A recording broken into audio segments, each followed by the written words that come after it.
So when the Muslims speak about racism, and we see such a statement in the Quran that the Muslims are the best for mankind, chapter 3 verse number 110, and the best of mankind is those who bring non-Muslims with the chain around their necks, which means slavery and killing and violence and invasion and torturing and humiliation, and Muhammad himself, he raped tons of his enemies. I mean, how are you gonna bring them to Islam? By raping them, by killing their even he burned their churches, he burned their houses, he destroyed their houses, he burned even their trees. That is Islam, my friend. They are hypocrite, and they try to put what they believe on us. For those in YouTube, because YouTube was not working from the start, we were able just now to make it work. So we go back where the Muslims, they quote for us a statement about Jesus saying to a woman, a statement, and the Muslim, they say this is a racist statement. And the Muslim, they claim that Jesus, he made it clear that anyone is not a believer, he is a dog. In fact, this is not true and absolutely false. Non-Jews, they used to call the Jews dogs, and the Jews, they used to say that to the others the same, because the non-Jews, they have their own belief too, and anyone who don't believe in their belief is like an animal. So he is saying to her, the woman, she came to him, she bowed down and she worshipped him. And as we mentioned, the Muslims, they say, where in the Bible Jesus said, I am God, worship me? Where? It's in the front of you. The same verse you are quoting for me from Matthew chapter 15. It says,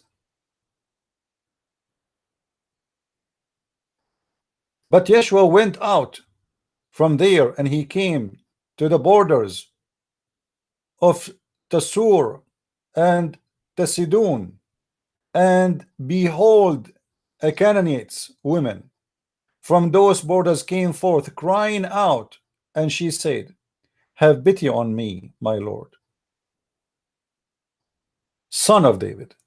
So this woman, she knew she is talking to who?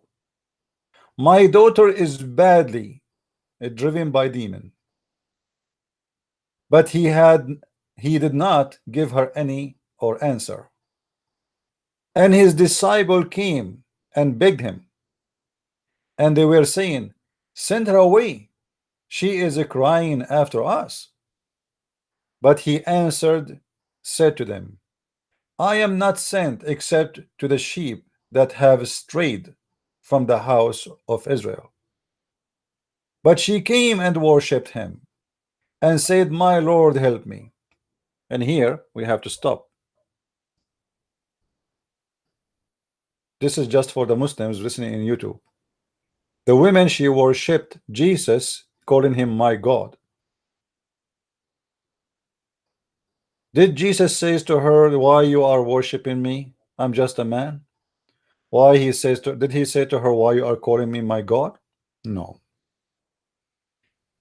And you will notice only when she worshipped him and she said to him, my Lord, that is the only time he did respond.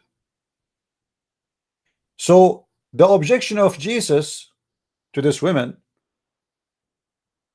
you are coming from this country and you people don't worship me and you don't believe in me. You don't believe in the God of the Jews.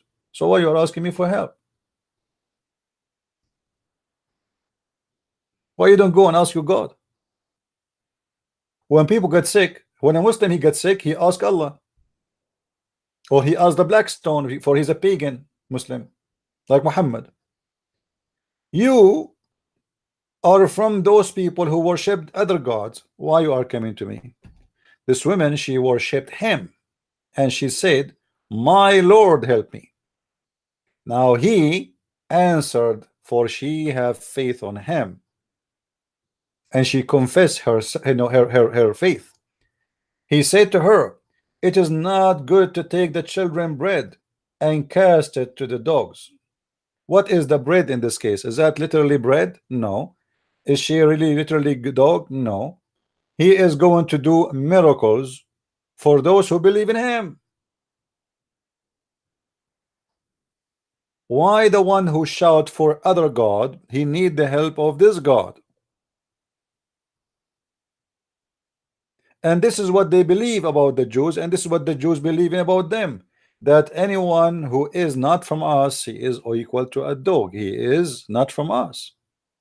So you say that about the children of Israel, and now you are coming to the children of Israel asking them for help.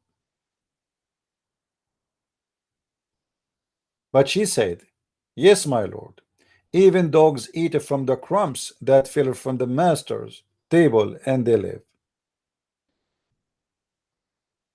And then Yeshua said to her, "O women, great is your faith." You see here the tone of the speech changed. The Messiah, right away, he spoke to her in a very, from a kind of a tough language to a very beautiful language, showing his appreciation for this woman who have a great faith. And he did not discuss with her anymore, because she announced her faith on him. So all what is required is your faith. And he said to her, "It will be done for you as you will." When a man came to Muhammad, and the man, he have a brother, he is dying, or almost whatever his disease is, Muhammad, he said to him, "Let your brother drink honey." The man, he came back after a few days. Muhammad, he shouted at him, he said, "I told you, tell your brother to drink honey." The guy, he said, "I told him drinking honey, but he's getting worse after he drank honey." He told him, "Go and tell him to drink more honey." So the guy, he went and he came back, and he went, he came back, he went and he came back, and the guy is dying. And then Muhammad at the end, he gave up because he's exposing him about his false medicine. So he said to the man, "Your brother belly or stomach is lying, and Allah told the truth." You will notice here, Jesus did not say to this woman, "Go and drink honey," or "Tell your daughter to drink honey." He did not give her recipe, and he did not say to her, "You are not from Israel, get out of here." He accepted her and he helped her daughter. So where is the racism there? The clinic of Jesus is open for everybody, for every race. And actually tons of the miracles Jesus, he did for people who they are not even Jews. In the same time, we showed you how the Quran teach that the Muslims are the best of mankind and they have the right to enslave everybody. And it is the duty of a Muslim to enslave everybody. It is a legitimate duty in Islam. You know, if you are a good Muslim, you have to enslave somebody.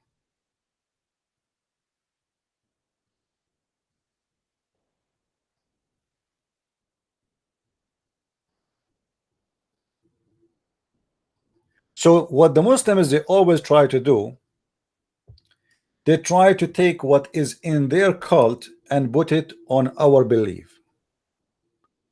This is my right away observation for this cult.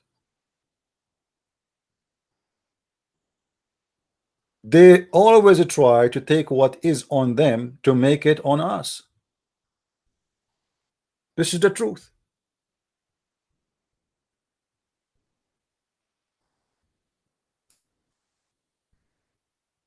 What Muhammad he think about the Arab as an example?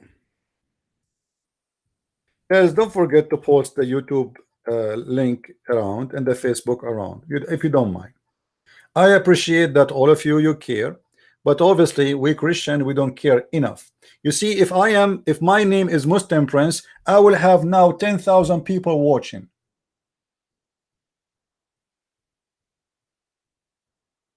The Muslims, they have a cult, yes. They follow a pagan god, yes. They believe in a violent religion, yes. But they sponsor their cult.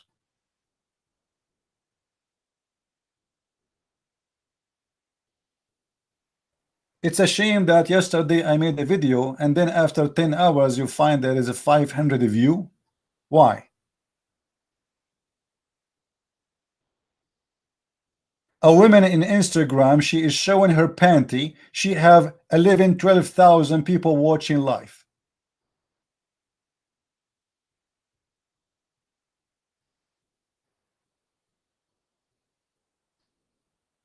Corrupt word. This is why Muhammad was successful in his business. For everything is about sex. Big ass, big penis, size does matter. Even he described the size of their breast in the Quran. He knew exactly what he is doing.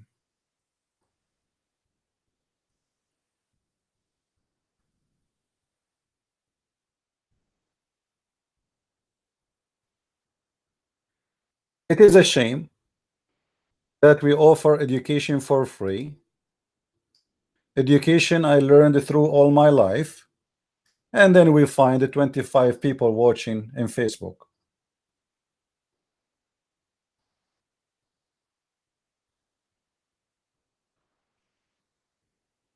What's wrong with this world? Why everything is upside down?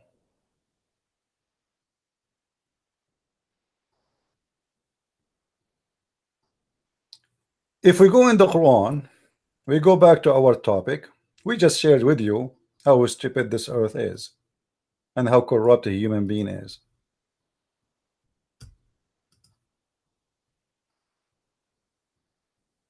You will see a woman, she is doing unboxing for a panty in YouTube and she have 3 million after 3 days. Filthy, disgusting word.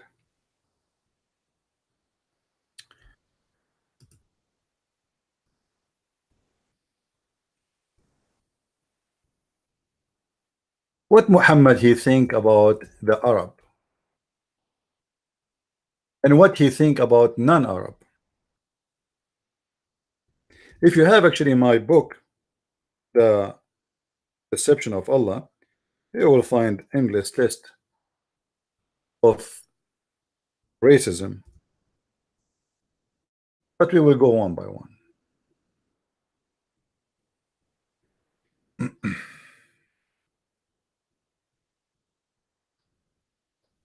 Let us see.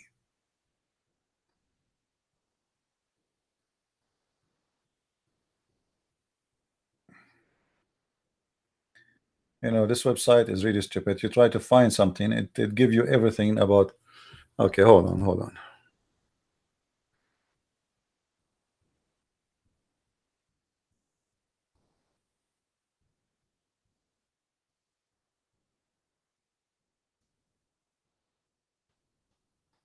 Let us see the racism of Muhammad and from the mouth of Muhammad. Who is the best in the world? Is it people who believe, or it is people who they have a religion?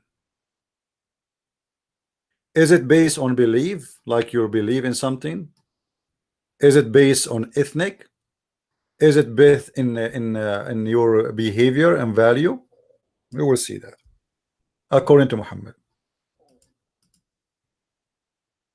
The Muslims, they will say to you that Islam is against racism, but the fact all of Islam is about racism, and we will show you tons of reference. I heard Allah Messenger saying, verily Allah granted eminence to the Canaan from among the descendant of Ishmael, and he granted the eminence to Quraysh amongst Canaan or Kinana, And he granted the eminence of Banu Hashim amongst Quraysh. Banu Hashim is his family. And he granted me eminence from the tribe of Banu Hashim. So the best of the people in the world is his family. This is what it says. This is not my words. And by the way, you know, when he say they are selected or elected to be the best, I mean all his family are pagan. How they are selected and elected? All his tribe are pagan, so how they are selected and elected? Even his father and his mother, they are going to go to hell according to Muhammad.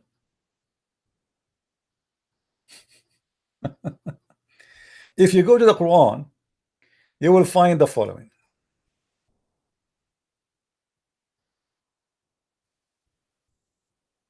Why the Quran is made in Arabic? Is that because the Arabic is the best language? The fact, no. Arabic language is very complicated and very hard even for Arabian people to read and to understand. So why Allah he chose it to be Arabic? If Allah is exist, but he is not anyway. It was Muhammad's choice. All those verses in the front of us is speaking about the Quran is an Arabic book. Okay, why it is an Arabic book? What is the point? The Quran itself will explain to us. Chapter 12, verse number 2. Translation. We have sent it down in Arabic in order that you may learn wisdom. Okay, what learning wisdom have to do with Arabic? If there is any Muslim can tell me how we can learn Arabic wisdom if the Quran is in Arabic? Anyone? Can't I learn wisdom in different book language? We did not get it. Let us continue. This is the Muslim translation. I'm not touching anything. Okay. Chapter 13, verse number 37.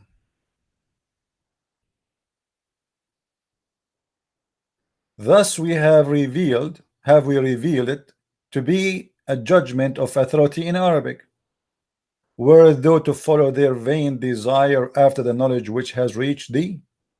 Okay, what it's mean to be in Arabic? Why this guy keep insisting that this is in Arabic, this is in Arabic? What is important for God to keep mentioning the word Arabic if Islam is an international religion? Why he keeps saying Arabic? Arabic language for Arab people. So what is the point? Let us continue. The Quran even make fun of those who don't speak Arabic. Chapter 16, verse number 103. Read with me carefully.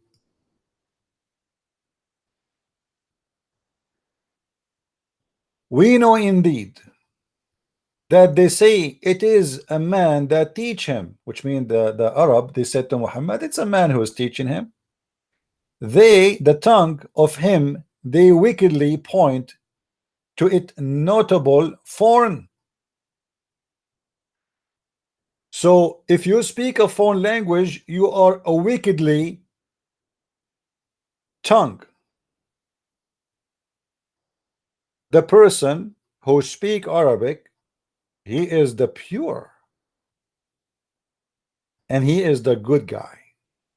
So Allah he proved to us that this is Quran is coming from God because it's a pure Arabic. But the fact, by the way, Quran is full of words have nothing to do with Arabic, starting with the word Quran. Quran is not an Arabic word. It's not even correct in a grammatical way, pronouncing way, spelling way. Everything about it is wrong.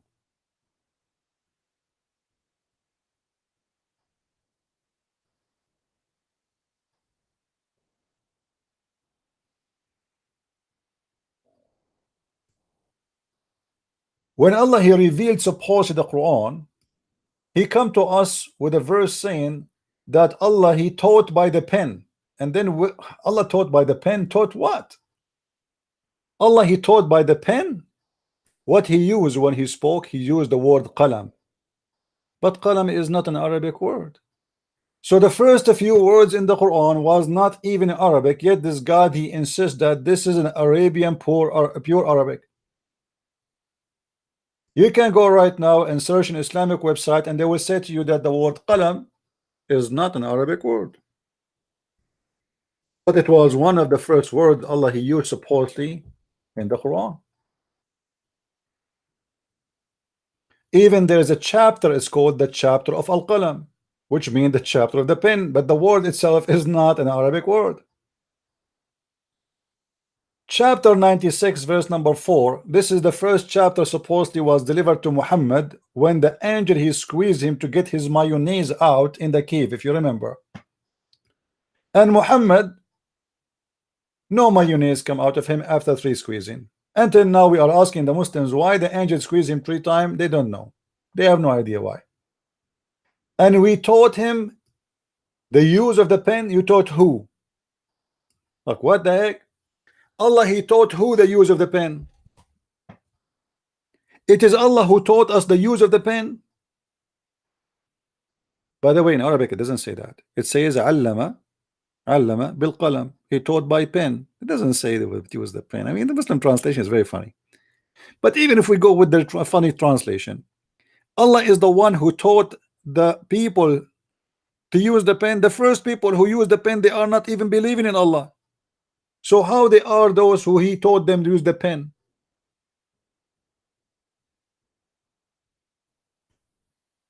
Just to show you how the Quran is full of madness, contradiction, confirming that this is an Arabic Quran, but the fact is not an Arabic Quran. Yusuf Ali, chapter 20, verse number 113. Let us see what this verse is saying. Thus have we sent this down in Arabic Quran and explained therein in details some of the warning. It says that in Arabic, some of the warning. It doesn't say that. And we explain of it what of the warning in details. But the Quran, nobody can understand anything about it. This is why the Muslims, they end any interpretation for the Quran by saying Allah knows best, because nobody knows what the Quran means. It's a stupid book. And we send it in a pure Arabic. Again, the Quran insists Arabic, pure Arabic. Okay, why it's so important to keep saying we send it in Arabic, we send it in Arabic? You see, if you go and see the Christians, even the Jewish books, you will find that the Jews, their books written in many languages, including, not limited, Hebrew, Aramaic, Egyptian. And we know that the Christians, for sure, they translated their Bible to all languages in the world. However, starting with the original, Jesus himself, he did not speak Hebrew only. He speak Greek, for sure, because, you know, at least the language of the Roman. And he speak Aramaic, and he speak Hebrew. So why the God of the Christian speak many languages, which mean it doesn't matter who you are? Why Jesus says go and teach and baptism all the world? But the Quran keeps speaking about being proud that this is an Arabic pure book, have no crock in it. What? Why Allah is so proud about the Arabic language? It is a Quran in Arabic without any crookedness therein. What does that mean? Allah is trying to show us that he is an Arabian boy who speak a very good Arabic. That's false, because the Quran is full of stupid mistakes, grammar mistakes, history mistakes, spelling mistakes, pronunciation mistakes. So why he insists that this is a pure Arabic? For Muhammad, as you see, he is proud about him being an Arab, and he think he is the best of the Arab.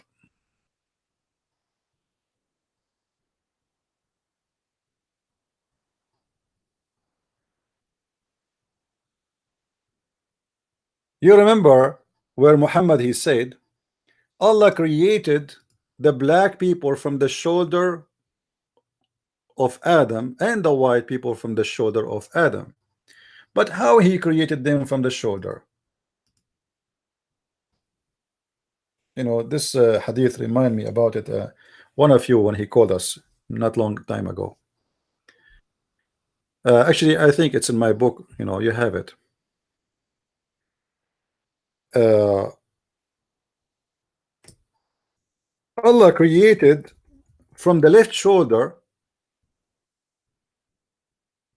of Adam,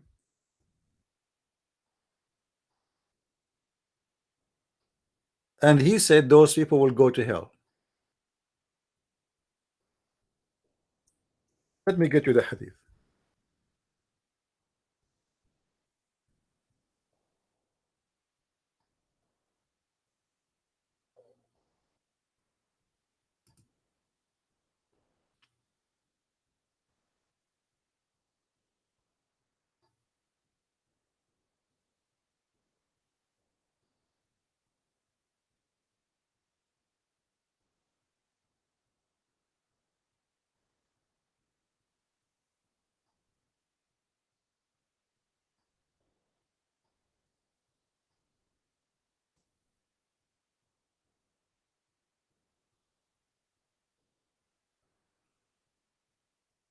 Let us see.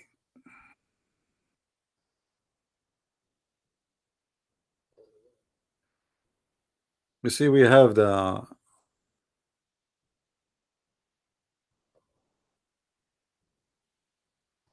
look what we found here. We found Ibn Kathir in English. That's a good one. Let us see.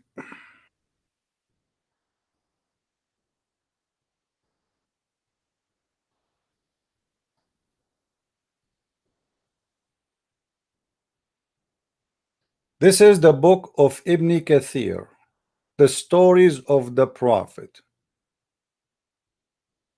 Ibn Kathir. This is not a Christian Prince website. Read with me carefully, Abdul, and those are the reference.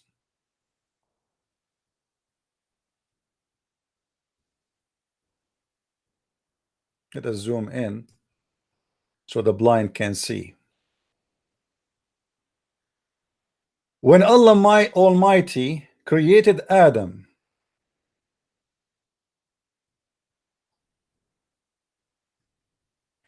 he hit his Adam's right shoulder and took out a progeny as white as the infant ants.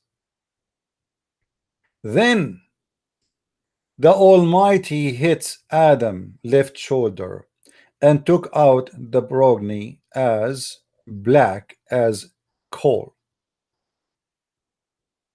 He Almighty said to the first, which means the white people, go you to paradise, for I do not,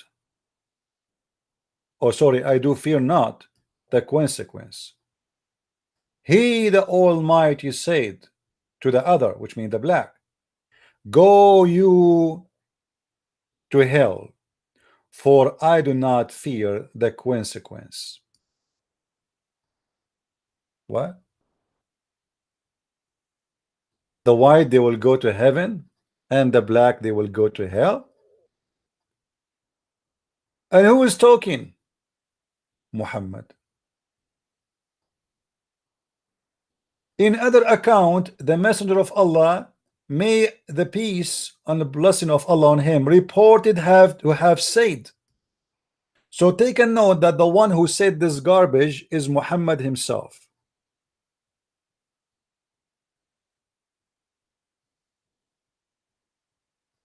And yet you Muslims speak about racism when your religion, all of it is based on racism.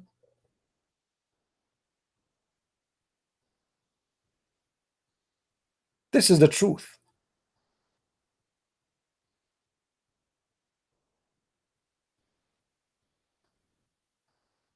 This is the truth.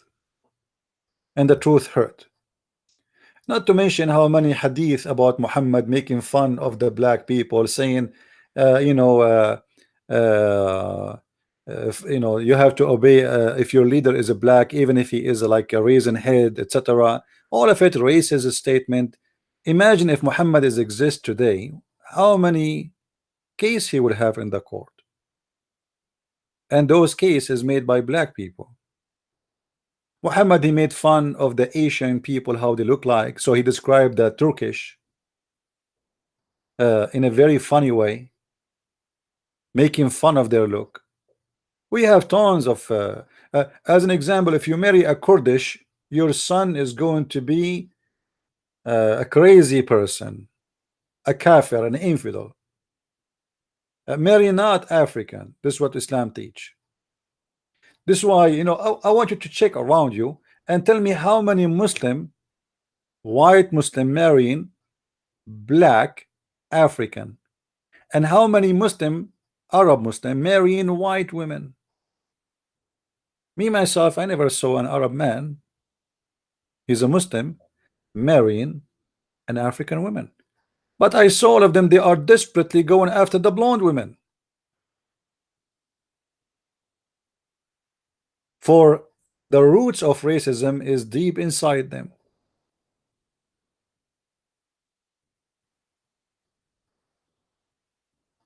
That is the truth. And as long we are mentioning and talking about racism, not about now, today, we ask the Muslims, who is the country who owns slaves now? How many slaves right now we have in Libya? You see, they say to you, do you know that the white man used to capture the black and he sell them to Europe? The fact that the white man was not the capturer, he was the buyer. And the white man, he cannot be justified by the Bible. Islam justified enslaving others as long they are not Muslims. And we showed you that from the hadith. And even this is included in the Quran. All North Africa is controlled by Muslim countries, and those are the one who import the black slaves to the white man in the West. They are the one who go deep in Africa. They capture the poor black and they bring them to the white slavery market. But yet today people remember what the white man did, but nobody want to remember who is the one who captured the slaves. Slavery is a huge business in Islam, and you can go, there is a book, it's called Musnad Ahmad. In the book of Musnad Ahmad, you will find tons of chapters about slaves, how you can examine her legs, how you can examine her butt, how you can examine her chest, as if she is a good to buy before you buy. What is lawful for you to examine before you buy, and if you touch this before you buy it, you have to buy it. It's like, you violated the goods. A religion, which is a huge part of it, is enslaving others. How many slaves Muhammad he owned, and how many slaves Jesus owned? Any Muslim can give me a number?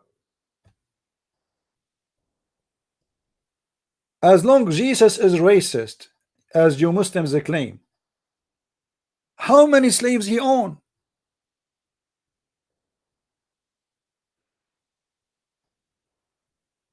Muhammad, he used to have an even dancing team in his house of slave girls.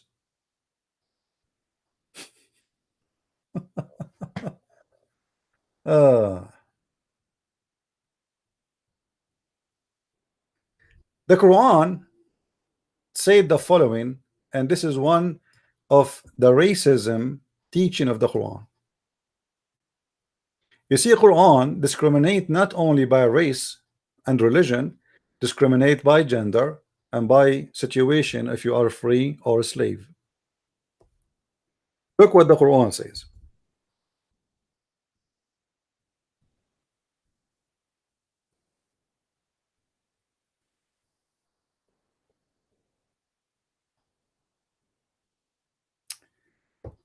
يا أيها الذين آمنوا كتب عليكم القصاص في القتلى الحر بالحر والعبد بالعبد والأنثى بالأنثى. What does that mean? Let us see translation and see the madness of Muhammad.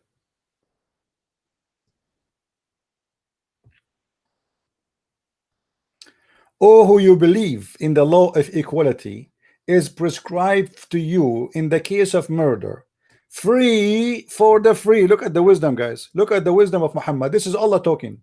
This is not a prophet of God making a law of his own. No, no, this is God. The free for the free. What does that mean? It's mean if a free white man kill a free white man, the free white man will be killed. Okay. What if a free white man killed a slave? His slave will be killed. You see it? Slave for the slave. What is that? What? I kill your slave, you kill my slave, so now we have two poor slaves get killed. Where is justice? Is that justice? I kill your slave, the punishment to me is killing my slave, so now we have two innocent human beings killed just because they are slaves. For Islam considers slave a property. Is like an animal. Like you kill my cow, I kill your cow. And then continue discrimination, making a third category. Women for the women. Have you ever heard of a stupid cult like this? Women for the women. So if a man he killed my wife, I go and kill his wife? Who is the stupid here? Where is justice? What the other women have to do with this? What about we say the one who killed, he will be killed? Muhammad, he was trying to learn about the Jews. So Muhammad, he don't understand at that moment what is the law of Moses, eye for an eye. So Muhammad, he took it literally as a stupid Arab person who do not have education. And we as Arab, we have people who have education and we have people who they are literally literate. That's the same as Muslim they say about their prophet. So this guy, he have literacy about the Jews. So he thought this is the law of Moses. And the Muslim later, just to show you that how Muhammad stupid is, the Muslim themselves, they admit that this law was abolished. How, for God's sake, God, he sent a law 2 weeks after, 3 months after, 3 years after, he changed it. Why? He found he was wrong. Yes, he found his wrong. He found that this is stupid. He found the Jews don't believe in this, so he changed it.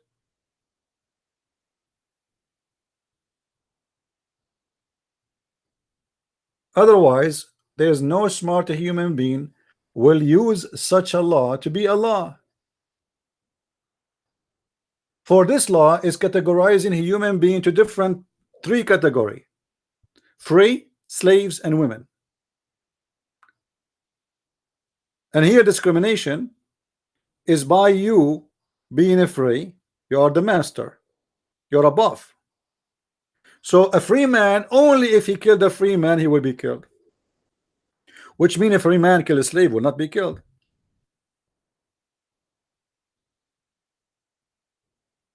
If a slave man get killed by a free man, we kill the other slave for the other free man, who the one who is the killer.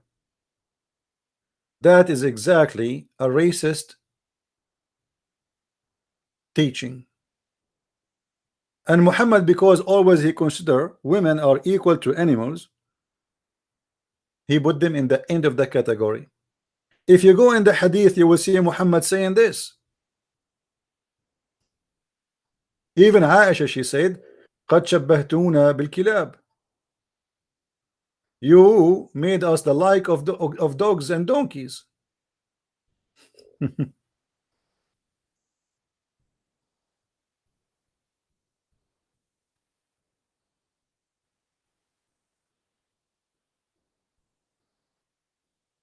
Narrated Aisha, the thing which annual prayer were mentioned before me, and those were dogs and donkey and women. I said, you compared us to dogs. You compared us women to donkeys and dogs. By Allah, I saw a prophet of Allah praying while I used to lay in my bed in between him and the Qibla. But this is what your husband, he said.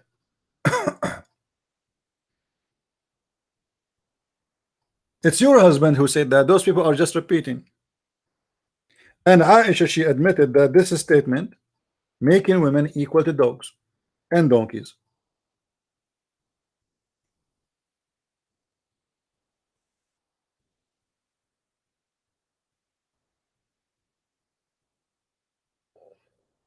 Let us see.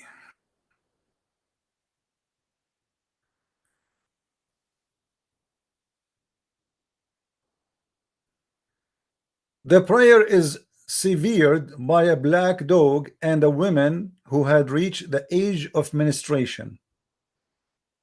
Black dog. Did you see the black dog? Did you see the black dog? In different hadith, Muhammad, he said, the prayer is severed, or let us say is destroyed, defiliated, by a woman and a dog and a donkey. It's Muhammad who said that. That dogs and women and donkeys are equal according to Islam. What about Muhammad? He ordered to kill black dogs.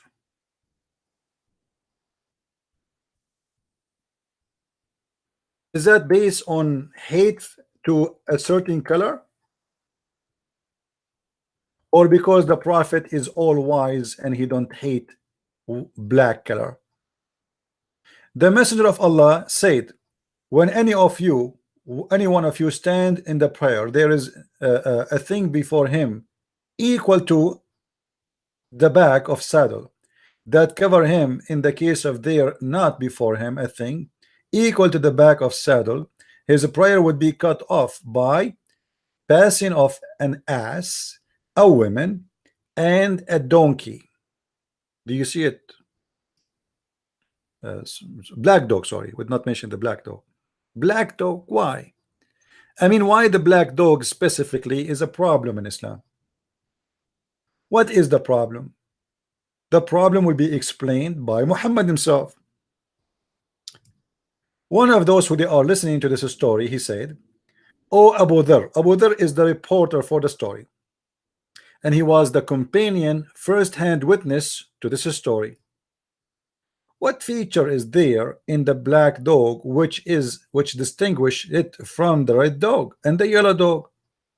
So this person is asking, okay, why the black dog is the problem? What about the white dog, the yellow dog, red dog? I mean, what the difference? Abu Dhar here answer, he said, "O son of my brother, I asked the messenger of Allah, Allah pray on him and salute him, as you asked me, and he said, the black dog is the devil."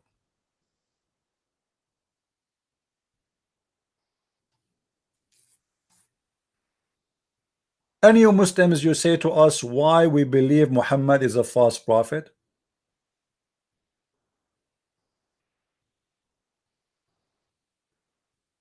By the way, just today as we speak, 26 brothers in Christ, they are killed in Niger.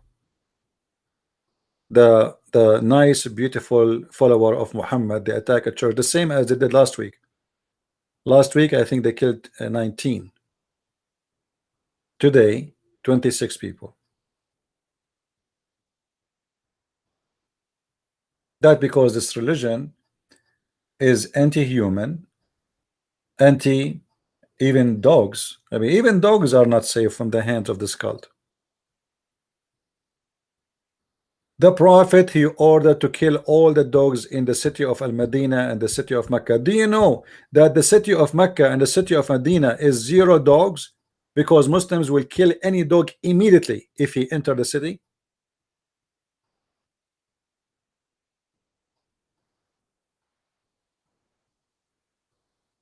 Somebody might say, well, the black stone, the Muslims, they kiss the black stone. So how come they consider a black as bad, yet they kiss the black stone? My friend, listen carefully. Muhammad, he believed and he taught his people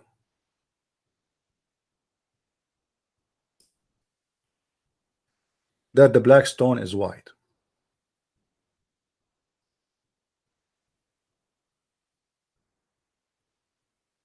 And the outside of the black stone is black because of sin of mankind.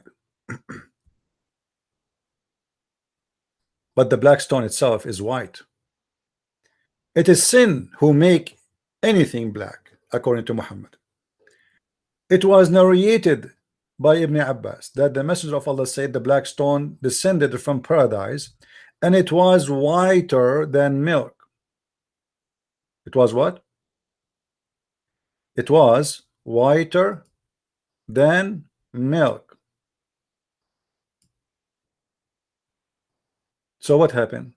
Look what he said. Then it was blackened by the sin of the children of Adam. So black is a color you own or you earn when you sin. The more you sin, the more you get darker, according to Muhammad. And as you see, this is the hadith in front of you. This is not my statement. I have nothing to do with it. I'm just reading for you what is in the screen. Can the Muslims say this is not true? Can they say this is weak? No, they cannot. Can they? Huh?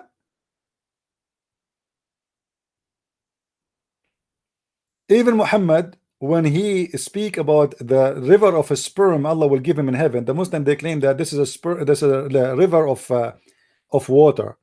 Even he described him as so white. I mean, even you know, do you see it?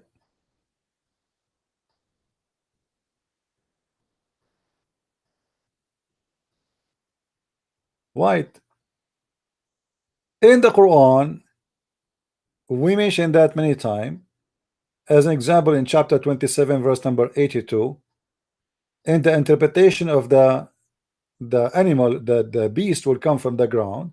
It says that Allah will send a beast, and this beast is going to hit the unbeliever in his face with the stick of with the ring of Solomon, and he will make him black.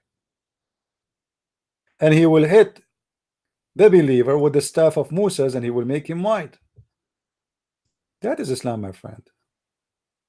This is the religion of discrimination, and a Muslim have no right to speak about. I don't know even how you can be a black person and you are a Muslim. How you can follow such a man who taught too much hate against black people? How, for God's sake, you can do that? Read carefully with me. Again, everything we show you is coming from their own translation, their own website, their own statement, their Quran. I have nothing to do with it. I'm just sharing with your knowledge, my knowledge with you. All right. We go to verse number 82 first.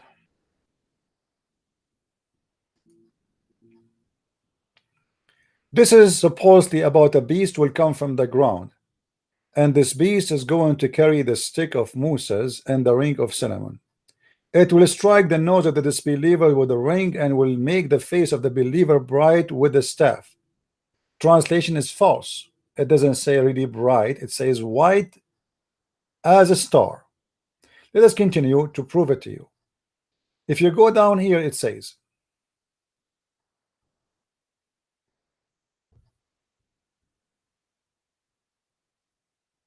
that this beast, it will bring out with it the staff of Moses and the ring of Suleiman, and there will be no believer left without its making a white spot in his face. So the believer, Allah will make a white spot in his face, which will spread until his face is shining white. This is what it says: shining white person. As a result, and there will be no disbeliever like me and you left without making a black spot in his face, which will spread until his face is black as a result. So based in the cult of Islam, the bad people always will be black and the good people always will be white. And this is before the judgment day. Allah will divide mankind to two colors, black and white. Now, if the Muslims are listening and you don't agree that this is racism, this is what then? Why we will be black and white, and why the good ones is the white? What about making the good ones the black? We showed you that this is exactly what Muhammad he taught And we showed you the hadith from Ibn Kathir, if you remember. Here we go. It's still open. We can share it. You see the stories of the Prophet, the book of Ibn Kathir. Read with me. I'm not making things from my pocket. Do you see it, Abdul? Do you see the name of the book? Page number 53. I have nothing to do with it.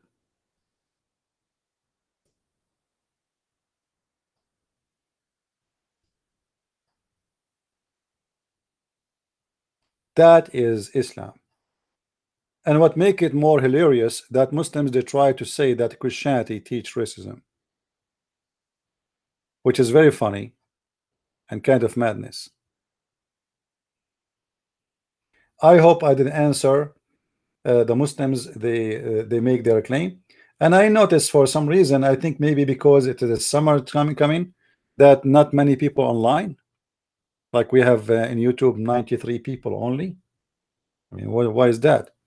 Look like because the weather is good, so less and less people are coming in YouTube. So I'm going to check out and see, maybe I need to make less videos and make short ones better than long ones, as long as not many are coming online. Look like, you know, summer always as usual, actually nothing new. In summer people, they go out, weather is nice, etc. Good for you, no problem. So I will try to make short videos, not long ones, to answer people, and not a long broadcast until the winter come back again. All right. And actually that will give me a chance maybe to go, because I am invited somewhere to do some kind of work too. So maybe in 2 months or 3 months from now, I will be able to go before the summer is over. So we will make shorter videos. And guys, if my videos disappear from this channel, always you will find those videos in Patreon, which means I did not delete my videos, and nobody deleted my videos. My videos are located in Patreon. So if you want to see my last video or a video you are looking for, you can go to Patreon and click in it, and you can find the link from there. All right. And when I say Patreon, doesn't mean only those who they are donating they can receive. This is in the front page. I never made a private video for private donor. My videos is always for free. You donate to me or not, it doesn't matter. All right. I post in Facebook in the same time, yes, but most of the videos you will find them because sometimes, you know, you are lazy, you don't want to post on every page you have, you know what I mean. So like today I was planning to broadcast, but in the beginning we were not successful, so I could not post in Patreon. I will do it right now actually as we speak, but always usually before I start broadcasting I post in Patreon. So you can go always to Patreon and you can find the video you are looking for. I have my reason to make my videos unlisted in YouTube. Maybe later I can explain to you. All my videos are still there, nothing changed.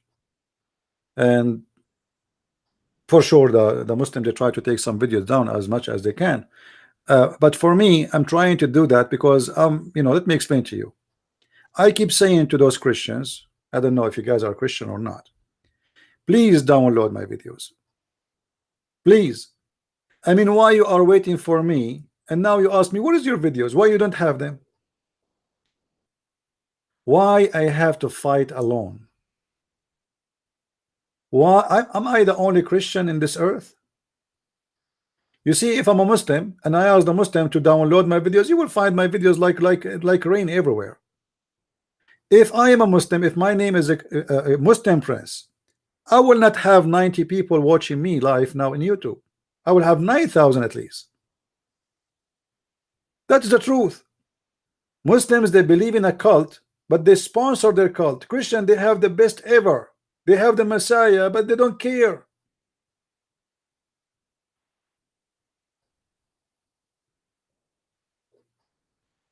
They don't care. Otherwise, explain to me what's happening. Why I keep saying a reference, how many hours I spend every day, and then after I finish the video, 5 minutes after, a guy, he says to me, can you give me the reference which you showed us in the video? So what I was doing in the video then?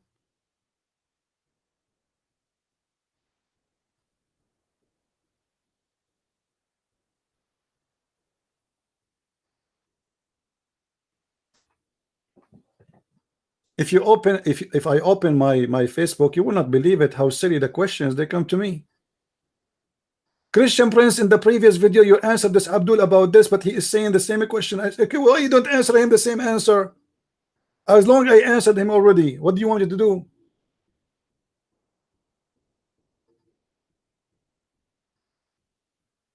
Musas, you don't want to salute me, my friend. Just help us to do something better. Try, guys. We need to do better work. I am willing to go to churches for free, for the sake of God. I don't want you to pay me a penny if I go to your church. Don't give me a penny. I will buy my sandwich. I will pay for my hotel. Don't pay me. But still, Christians don't care. If I'm a Muslim, they will invite me to conferences. They will, you know, go and see what they do with the Shabir Ali and Nu'man Khan and all those potatoes. And they are potatoes. They swallow their tongue when they are talking.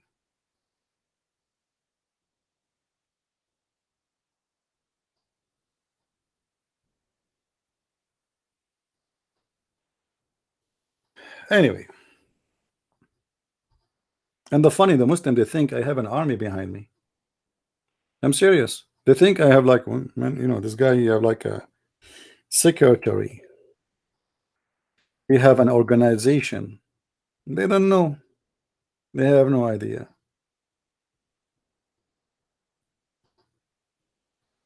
Nobody have an idea anyway. Anyway, God is good, and I am victorious by his name. You people help me, you don't help me, it doesn't really matter. At the end of the day, if the Lord is with me, who could be against me? But for me, my concern is why you don't want to work for your salvation. Christians will not be called a Christian, for they are just watching. Christian have to be involving. Not everyone says to me, Lord, Lord, will enter the kingdom of my Father, but the one who do his will.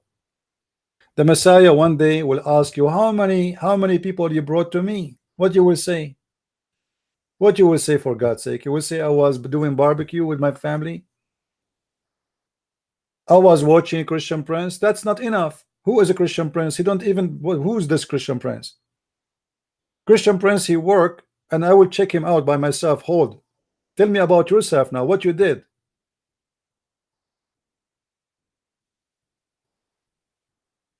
If you spend your life and you became 70 and 80 years old, but you could not bring one person to Christ, so what you did in your life? You will tell him, I built a house, I bought a car, I went on vacation.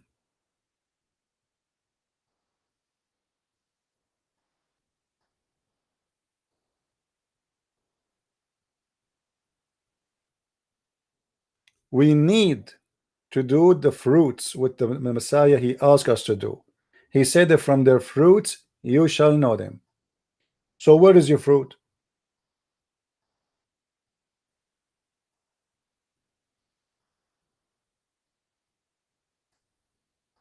Go right now and search about videos about Christianity and videos about Islam in YouTube. You will find the Muslims are flooding YouTube. Why? Numbers, we are a lot more bigger than them in numbers. We can't even compare. Why? Islam is a stupid religion. It's very easy to debunk, very easy to destroy. I never saw stupid, ignorant religion easy to destroy or easier than Islam. Show anyone this story in front of you and he will see that this is stupid. God, he will make people black and white. You do not need even to discuss. The debate is over.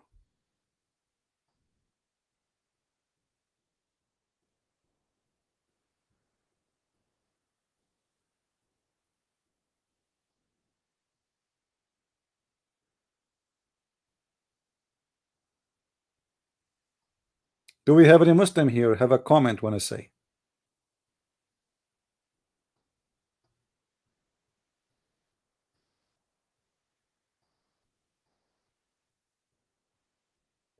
Anyone? So what I will do, I think I'm going to change the way we do our podcast as long we have the summer is coming and small number are coming online. So I think it's better to make a short video, and short video not necessarily to be at 4:30. As you see yesterday, I made a video at 2, I think 2:30 a.m. in the morning. All right, and if you go, nobody watch it. Go and check how many people they saw the video I made yesterday. Let's see, just to show you. If we go there,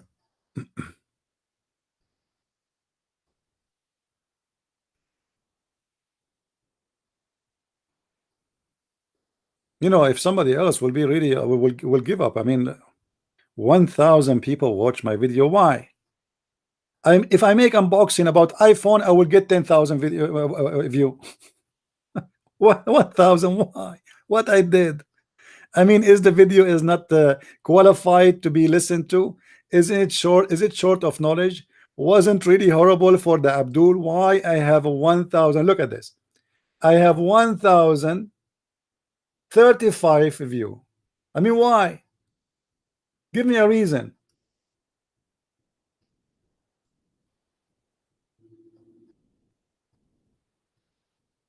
And the funny I noticed that people they watch the last video, the one before it, they don't care for it. It's like an old one, you know, they like fresh fruits, you know, like this is an old one, this is from yesterday. I mean, why when I watch it today? Huh? Which mean most of people they are just coming for entertainment, they are coming just to chat and you know, hey, how are you? How you doing? How you doing, brother? I'm doing fine. How is your family? I'm doing great. Hey Tony, do you have pizza today? 1,035. Why? Go watch it and see. It's a priceless video.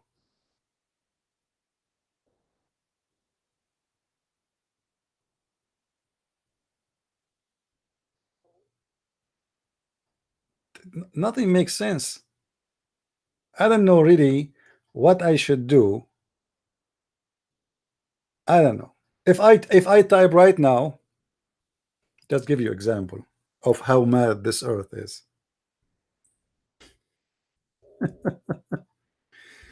Oh boy. Okay. I'm not speaking against any person in person. Look, I just searched bikini unboxing. Look what I found. Bikini unboxing. Okay. This is what people watch. And look at the numbers. 30,000 in one day. Gold body suite unboxing. Unboxing with velvet skirt. 20K thousand. I mean 294,000. Leah unboxing. I don't know what is Leah. All what those women need to do is to wear a short skirt, short bikini, and put themselves in the camera, and you will find tons of thousands. Look at this. 798,000. Use the full bikini. This is what people want. And I don't have that. I don't. Nobody want knowledge. Nobody care for knowledge. And this is exactly why Muhammad he promised a lot of sex, because he knew how perverted the man is. He knew exactly, the devil, he knew exactly what people want. What God and what lecture you want to give me and what knowledge you are talking about. That is what needed.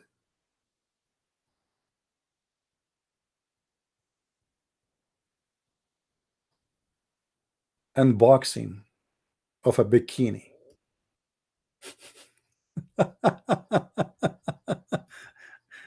You know, people are getting killed Christians are getting killed in Africa, and people are talking about reviewing shampoo. People are slaughtered everywhere. The world is going crazy. Tens of thousands of children are used for human trafficking and sex, and people are busy with the American best talent. I mean, I don't know. Sometimes I feel like I'm coming from different galaxy. I don't believe. Like, I mean, I don't know.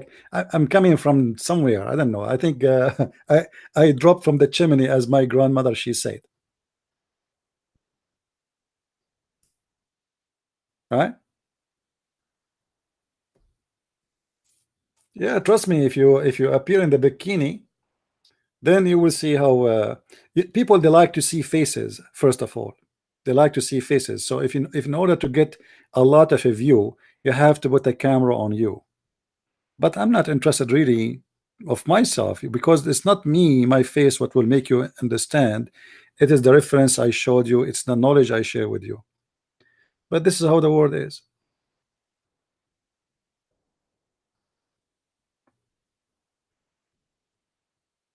Skype is closed, I think. Yeah, Skype is closed. Let me see. Let me open it. Hold on, my friend. uh,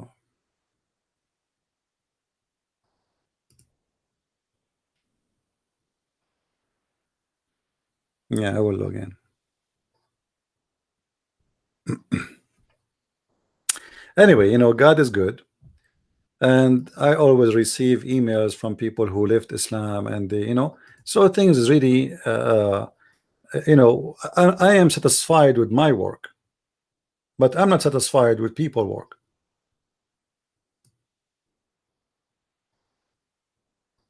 We all of us, we should be the body of Christ, and we should share his glory together.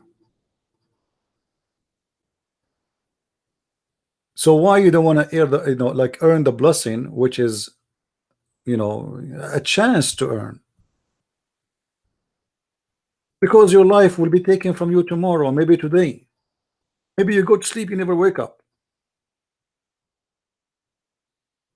You see, people are worried and concerned about their retirement plan, but they are not concerned about judgment day, where you will be asked and you did nothing. Nothing. What you did.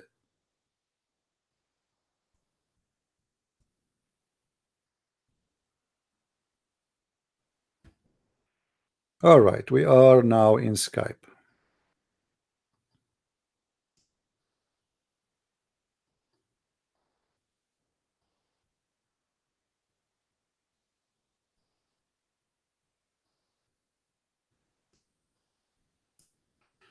I think we have a Muslim trying to call.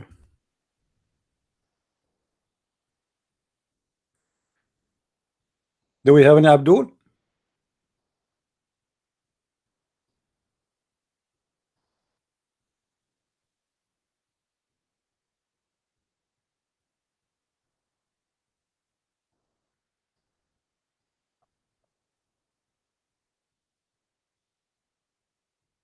Anyone? Who is a Muslim would like to call us?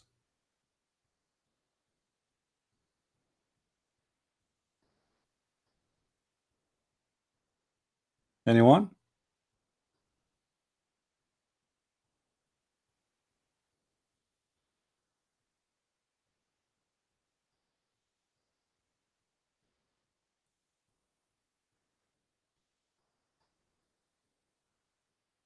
All right. Anyway, Skype is open if a Muslim would like to call. Uh,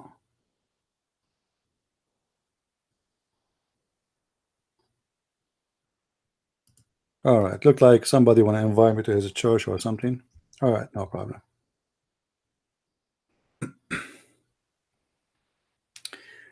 Uh, you know, it's a great happiness when you help somebody to come and to know Christ. I can't explain to you how much I have a stress sometime because of what I do, but how much happy I feel when somebody says to me, thank you very much, I am out of Islam. I want to know and learn about the Messiah. There's nothing can describe that. I remember once I was speaking to a bishop. A bishop, he is proud about himself, wearing clothes of a priest. He said to me, "What do you get from this?" I said, "What do you mean?" He said, "What do you get from what you do like this?" So I said to him, you know, how many people they left Islam because of you? How long you are for? How long you are working as a monk or a bishop? He said, "Almost most of my life." So I said, "Okay, how many Muslims they accepted the Christ because of your work?" He said, "None." He said, "Can you ask me the same question? Do you like to ask me the same question? Ask me." This is how silly some they are. What you are getting from this? This is what Christianity is about. He's a bishop and he's asking me why you are doing this. So some Christian, they think Christianity is about going to church and doing a service and repeating a certain prayer the same as the pagan and going home. Some Christian, they think that Christianity is a social club where we go and meet with the friends and family and we drink and we eat and we go back home. Some people, they think the church is the same as a market, the same as the one who Jesus kicked them out of the temple. So they made the church a place of business.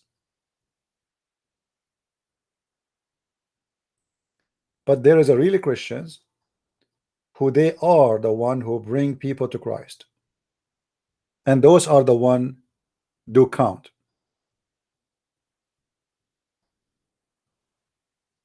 There's billions of Christians. It is the biggest belief in this earth.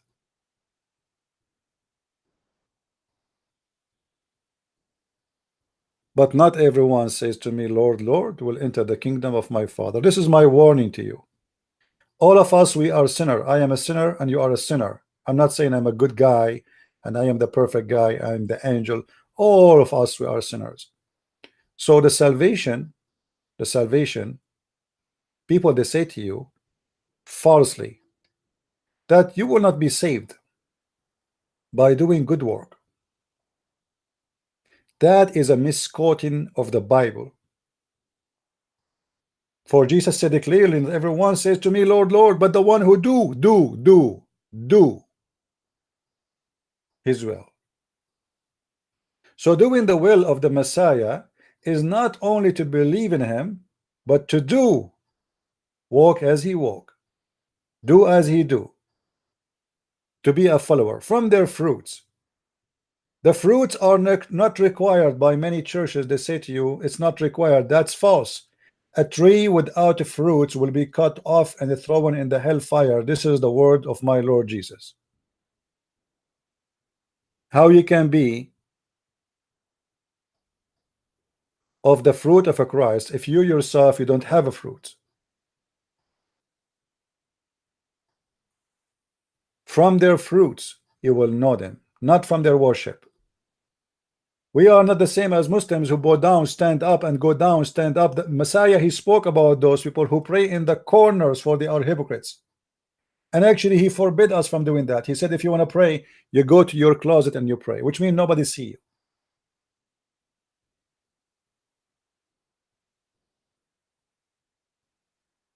Christianity is the opposite 180-degree of the cult of Islam. The Muslims are encouraged to pray in the street because it's a hypocrite religion. The Muslims, they speak about their fasting because it's a hypocrite religion. Every Muslim will tell you, "I'm fasting, I'm tired, I'm fasting, man, don't talk to me, I'm fasting." The Messiah, he said, if you fast, you wash your face. Don't show the Muslim, the people like you to be like saying the Muslims and the pagans and the hypocrites, you know, "I'm fasting and my lips is dry and I'm tired." You wash your face as nothing happening, and nobody. Why you want to share with people that you are fasting? A Muslim, he is right now in TV and he says, "Sorry, brothers and sisters, we have to finish the program because now it's time for the prayer." Everybody have to know he's going to pray, for he's a hypocrite.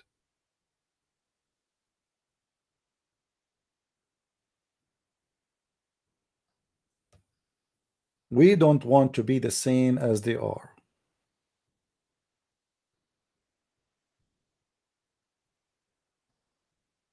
Learn how to be Christian.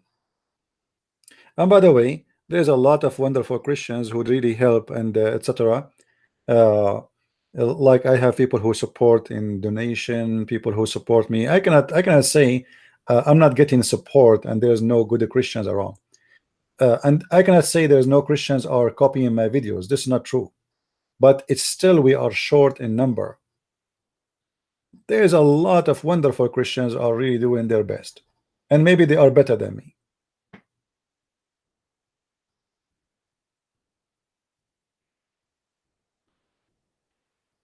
So the plan is from as long summer is coming, I'm thinking to do maybe once or twice a week long broadcast like this. Maybe which day, guys, you think is good where people stay home? Let us make a research here. What is the best day where people they stay home more? So we can do long broadcast and the rest of the days we do short videos.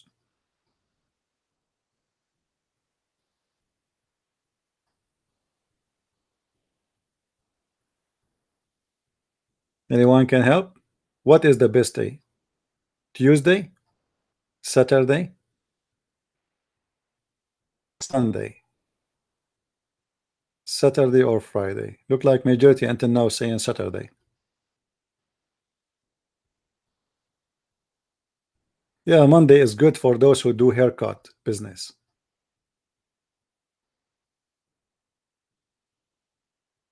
Sunday, Sunday, Sunday. So you think Sunday is the best? Okay, let's do this.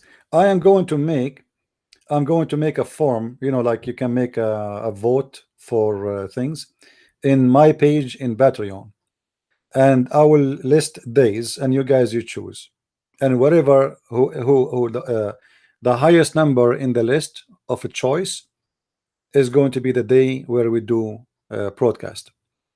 So let us see here. Okay, make a polls. All right.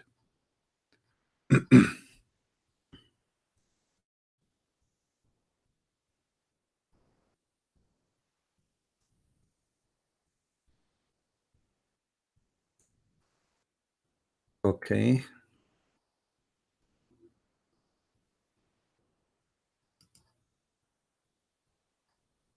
Let us see how to do it. Add an option. Okay, I will do it after we finish, and you guys then you go and vote, and maybe by next week we can decide which day is best. All right, and we will see. Why not Wednesday, Saturday, and Sunday? No, it's not about doing. I'm doing my mission anyway. If you think if I say Saturday and etc., I was going to be on, I will make videos almost every day, maybe 2 videos every day, maybe 3. This is not the point. The point is, like now in the last 24 hours, how many videos I made? 3. I'm not a lazy person. I'm not complaining about my work. This is not the point. I always, when I receive a question, I feel that this is important, I make a video immediately, even if it is after middle of the night. The same as I did yesterday, 2 a.m. in the morning.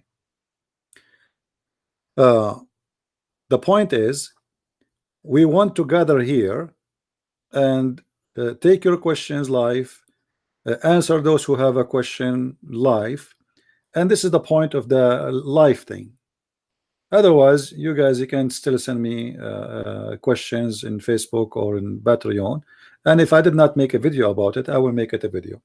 Short video is very good actually, because it's easier for people to download and to share, and that is going to make it easier for you from the process of cutting off videos. And yeah, this is why if I make a live broadcast, maybe you see, maybe Saturday is good for those who live in different, let us say, territory. because Saturday, as an example, in the Philippines is already Sunday in USA, right? So maybe if we do it Sunday early, that will be Sunday night for Philippine and Asia. When I say Philippine, I mean people in Asia, and it's going to be evening, or let us say close to go to evening in Europe. It's going to be a daytime for those who they are in USA, which means we can get everybody in one broadcast.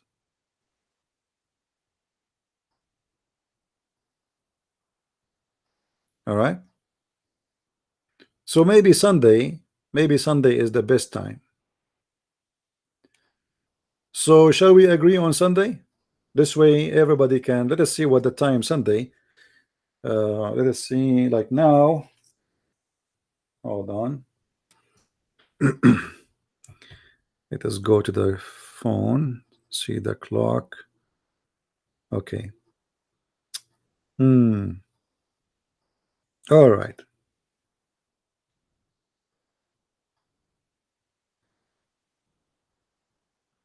Maybe Saturday, because Saturday, let us say, if we make a broadcast Saturday at noontime USA, that will be about 6 p.m. in Europe, and that will be 12 middle of the night in Asia. So maybe we should do it. If we do it Sunday or Saturday, we should do it early, like morning time. What do you think, guys, of morning time USA? Is that good? What if we do it like let us say 10 a.m. in the morning in USA, or 11? Yeah, well, we can do it Saturday. Actually, this is a good idea, because Saturday, as you said, people, they can sleep the second day if they stay late. So if we do Saturday, let us see here, Saturday, yeah, even if it's late, we can start a little bit early for those who they are in Asia, and then even if we stay for a couple of hours, still people, they can do what they need to do. So let us say we will start from now doing Saturday, starting from the coming Saturday, Eastern time. What about 11:30 Eastern time, or 10:30? What do you think? Saturday. This way, those who spend the night like awake for long in Friday watching movies or etc., they can still join us. So maybe we can do it Saturday at 11 o'clock. Good? Or after 11, 12? Tell me, guys, what is best? Saturday is the day now. Which time?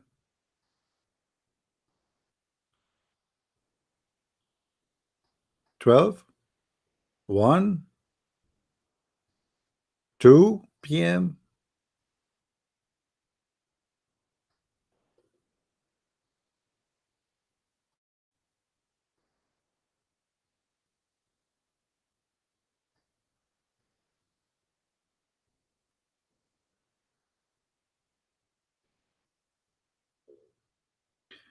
Okay, I'm going to make a poll in Patreon, and I will choose the time. I will say choose time between those, and you guys vote. The higher number of voters, the winner. Deal? What do you think? Hey, Tamara, she's saying anytime. Tamara, anytime. See, that's it. So, guys, Saturday, anytime. I don't know which clock is that. Which country they go by anytime? Let me check. Let me check. This is, I think, this is somewhere in. Yeah, I think this is it. I'm trying to figure out which country they go. They go by the clock. It's called anytime. Um, Anytime. I'm looking at the map. I could not find it. Yeah, I don't know where this anytime clock. This is. I think it's coming from the Quran.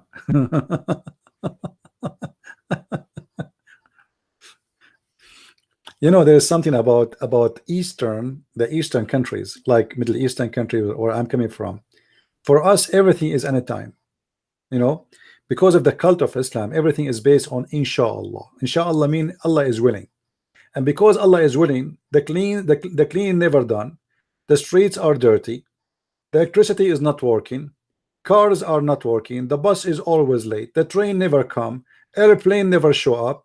And the police is not there when you want them. And the judge is corrupt because Allah is willing. Inshallah.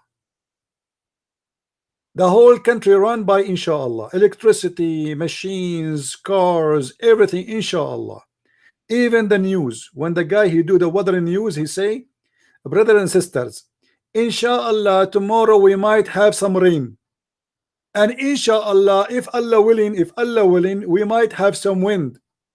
And inshallah, if this has happened, then we will have a very screwed day.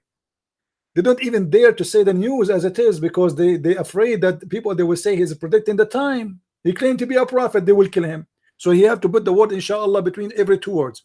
Inshallah, by the will of Allah, alhamdulillah, if Allah want, as you know, is Allah want, tomorrow we might have a cloud and a wind speed of 20 miles an hour. Inshallah. Inshallah. Yeah. Yeah, I remember how it is in the Middle East. Anyway. So guys,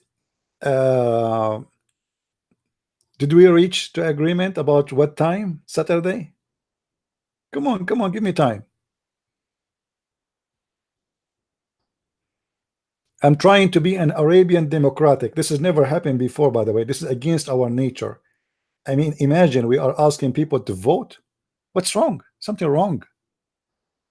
11 o'clock, 11 a.m.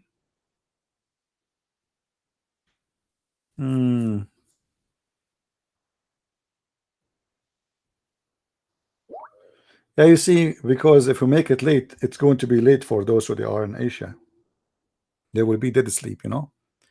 We have to be fair and share with them their you know, our podcast.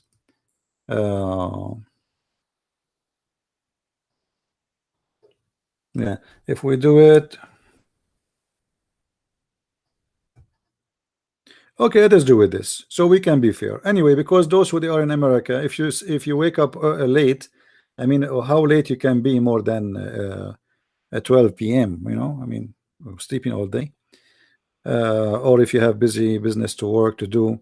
So in order to reach to everybody, and this is the whole point, we cannot reach to everybody anyway, but because it's Saturday anyway, people who they are from far east, still they can stay with us late and sleep maybe after 2 hours, and then we continue. So I think it's good idea if we start Saturday at 2 p.m. What do you think? How many here is from Asia? Let us see. How many of you from Asia? I think now very few, because now it's very late already.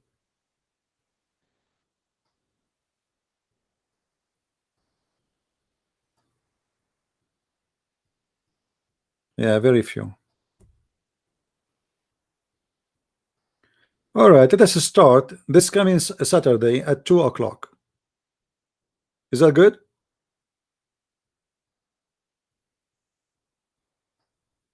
2 o'clock? What do you think? 2 p.m. New York time.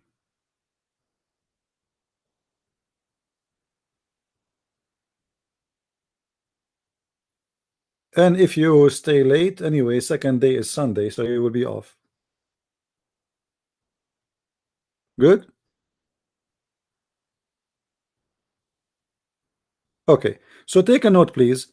Starting from the coming Saturday, we will have a live broadcast.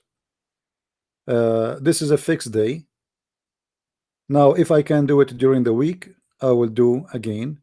And during the week I will make short videos for sure, which means I'm not going to stay without making videos like once a week. This is not I cannot do that. Actually, I can't stop myself from doing from answering, refuting the Abdul.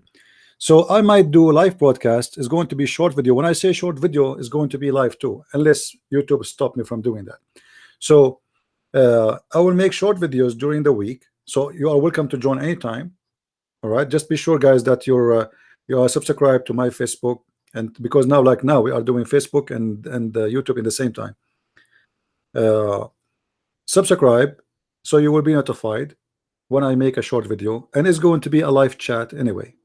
Even the short video is not going to be just a video I make. I don't like, you see, I don't need to prepare myself to make a video. I prefer just put a topic. A Muslim, he says something in Facebook. This is usually how I make my topic. I don't even think about it. I open my Facebook a few minutes before I start my broadcast. I look what the Muslims are posting. I find something interesting to answer, or somebody send an email from you, and I make a video about it. So until I see you guys in the coming Saturday at 2 o'clock. Let us make it 2 o'clock, 2 p.m. New York time. All right. Starting from this coming Saturday, and during the week, you are welcome to join me anytime I have a short live broadcast. But short live broadcast is going to be short, as we said, so people they can download easy and they can share it with their friends. Today is, we are in the middle of the week already, so soon we will have Saturday coming.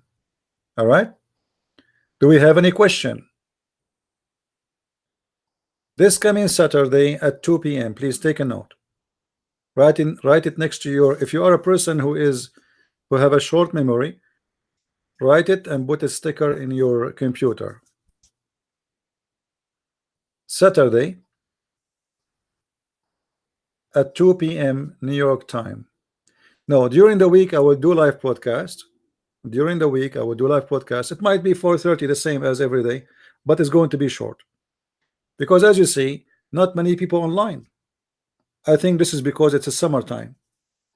Always in summertime, less and less people they go online to join chat. Weather force people to be on the computer. Outside is nice and sunny, etc. So why not go? And it's healthy to go outside. Don't stick next to the computer all day, right? I changed the channel not because it's my wish. As you see, the Muhammadan are chasing me. What I will do? You see, if it's different person, by now I should have 1 million subscriber, at least. But because they try to silence me, so what I do? That is not on my choice.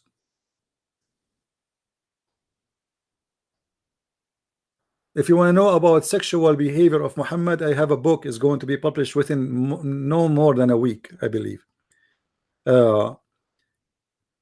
This book is called Sex and Allah. Sex and Allah. The whole book is about sexuality in Islam. So you will, and I believe that this book will be a top sale for Muslims, because Muslims they love anything have to do with sex. All right. All right, we will see. Yeah, we will have 3 books will be published this coming week. The German book, which is a translation for the Qur'an and Science in depth, which means exposure to the false lies of science in Islam. In the same time, there's a lot of tons of stories exposing the stupidity of Islam and the fairy tales of Muhammad. This is in German. And then the Sex and Allah, this is going to be 2 volumes, volume number 1 and volume number 2. Yeah, actually the cover is almost here. Let me see if I can share it with you.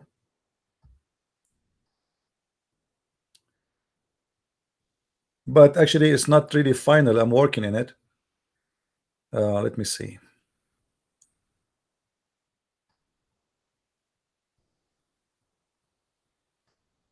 Where is the cover? Where is the cover?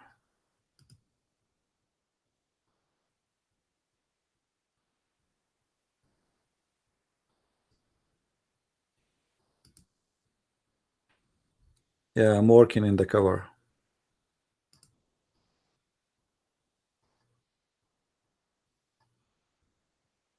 See, the cover is kind of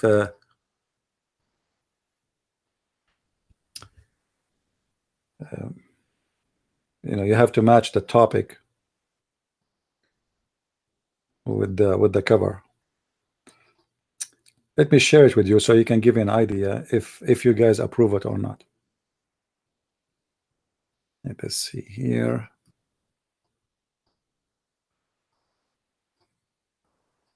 Open recent.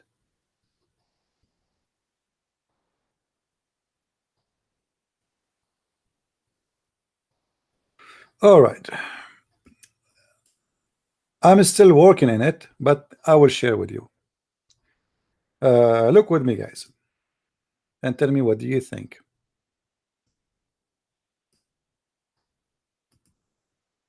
Six and Allah. This is starting from the top. I cannot show you the whole image in the screen, so I have to scroll down. So the name is Six and Allah. And then we go down. There's a picture. Here is like, if you see the background is like a mirage. Actually, this is a picture I took myself in the ocean. And I took this picture in purpose to make it as a part for my book. All right. I know I need a picture about such a thing. So here there's a sea, and then there's a mosque.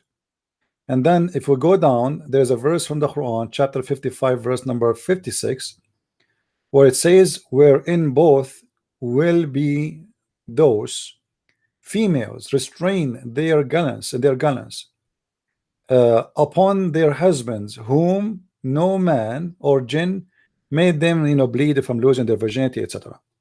This is a chapter of 55, verse number 56, and this is a woman. She is laying down in the beach, and here you will see in the background the Arabic text is written. So what do you think? Does it fit with the topic? No, I cannot afford to hire a professional designer. If everything I want to do, I will hire somebody, I will never even write a book. You know, the money I make hardly, it's just make me live, let us say. I am not in the stage of hiring people. I cannot afford it. All right. So, and anyway, you know, the cover is not really what is going to make the book good or bad. It's what is inside. And I made it red because this is a red. This is the red. What they call it? The red district. Right. This is the red district of Allah. So I hope you would change the head of the font title. Why? Actually, I like this font because it's big, clear. What, guys? What do you think the font of the title?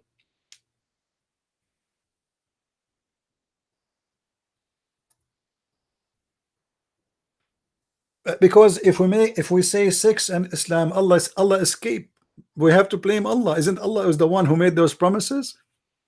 Islam can be anything. Just make it straight. Hit the head of the snake, my friend. The head of the snake.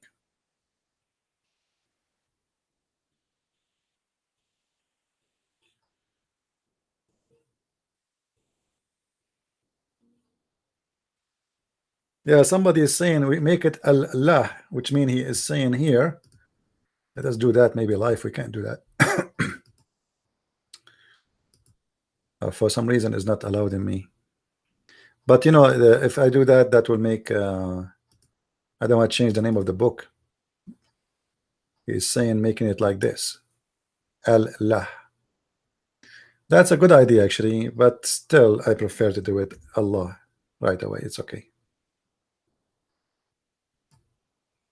Anyway, I hope that's people will like it, and it is the first book of its kind. There's nobody ever, you know, wrote anything about this topic before. So this is the first book ever speaking about such a thing. exposing the impact of sexuality on this cult. For this cult, actually, everything about it is about sex. What is Islam? Sex. What is my reward in heaven? Sex. This is why you see the concentration of stories about, Quran concentrate in three major things. Let us say, having women for sex, women you never met, you never know their names, all of them, they are made just for sex, pre-made for you, just to sleep with them. Then the Quran describe how much what you will eat in your belly, and then the Quran describe the wealth you will have in the heaven.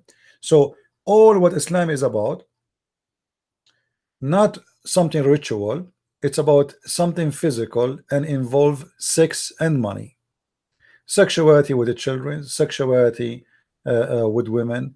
There is nothing real there.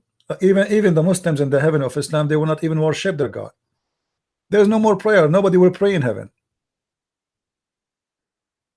So this religion focus for a reason on sexuality, because Satan always try to tempt you and try to control you by your desire. You see, the Messiah, he always take us in the direction to fight our temptation. Islam is a religion make you a slave of your temptation. The Muslim, they say to you Islam is against adultery, but the fact Islam promote that man can have sex with 4 women. That is not only adultery, this is 4-time adultery. And not only that, not only 4 women, you can divorce and remarry as many as you wish. Which not only like saying like, okay, you marry 4 women and you stay with them until you die. No, those women, you can replace them anytime. You can have a brand new brand of women. You can have, and Muhammad, he was encouraging even Muslim men to have sex with the little girls, virgins, as he called them. So the Prophet of Islam and Islam is based on sexuality. This is why I believe that this topic is very important, and I decided to write about it. Now, we will publish this one, and I will go back and start working with the other book, which is called The Roots of the Quran, or The Roots of Islam. It's a very complicated book. This is why I stopped writing about it, because it may give me a lot of headache. You see, when you are not in the Middle East, you will have a hard time to find reference. There's many things in my head, but when I try to quote them, I cannot just quote and I say from my memory. I have to get the page number, not just the name of the book. You cannot say in the book of etc. it says etc. You have to quote exactly the word, and you have to quote exact page number. And I'm suffering with the from shortage of reference books. Not all the books, Arabic books, are online. Very small number of it online. Yeah, when it's published, I'm going. When we publish it officially, I'm going to post in Facebook, in Twitter, in YouTube. I will let everybody know. All right, don't worry.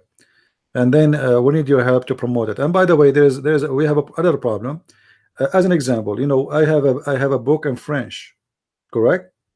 My French book, the Secret de Prophète Arabe. This one, very few people they are reading the book. Why? Because nobody from those who speak French help us to promote the book. So if you are a person who speaks French, please post the book with your friends so they will know about it. The French book, there is the Dutch book, there is a Swedish book, because nobody, I don't speak Swedish, I don't speak French, I don't speak Dutch. So who's going to tell people about this book? Only those who speak the language. So if you speak those languages, any of those languages, help us to promote and to tell. Okay.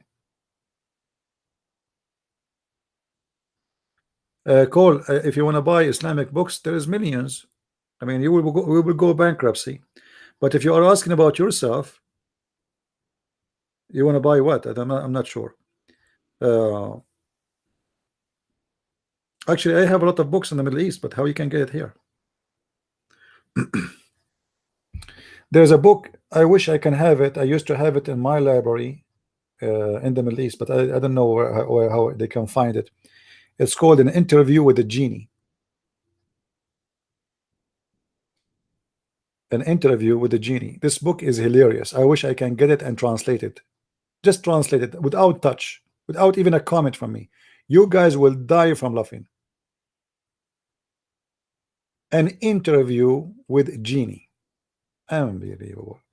First time I got this book, I remember I bought this book. I bought it from the street. You know, it's like the cover is ripped off. You know, like there's books you sell in the street. You know what I mean? So I was like, I think I was, I don't know, like I was a kid, teenage. So it's An Interview with the Genie. Huh? Interview with the Genie? What is that? So I took it home. I bought it for very cheap, you know. And I was dying from laughing. I remember my mom, she said to me, are you going crazy? Why you are sitting alone and laughing? I said, when you have time, read this book and you will see. And then my mom, she started reading the book. She died from laughing too. And I said to her the same. I said, what's wrong with you? Are you going crazy? Why you are laughing like this?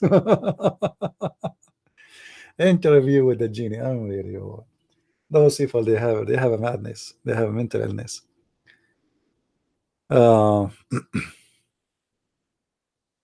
Anyway, actually, you know what? I want somebody of you to save this link for me. Who want to help me? So later, if we speak about this hadith, because sometimes we have hard time to find it in English. Let me shorten the link. Okay, you know, for me, I don't really save in my bookmark, because if I want to save everything I know, it's endless. Let's see, Google shorten link. Okay, shortener.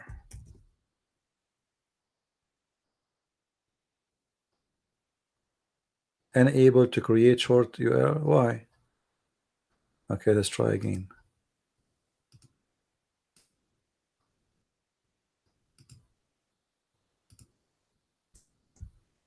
See, this is the link about, it says enable. Why is that? Let me see if I post it for you in the text, if it's going to work.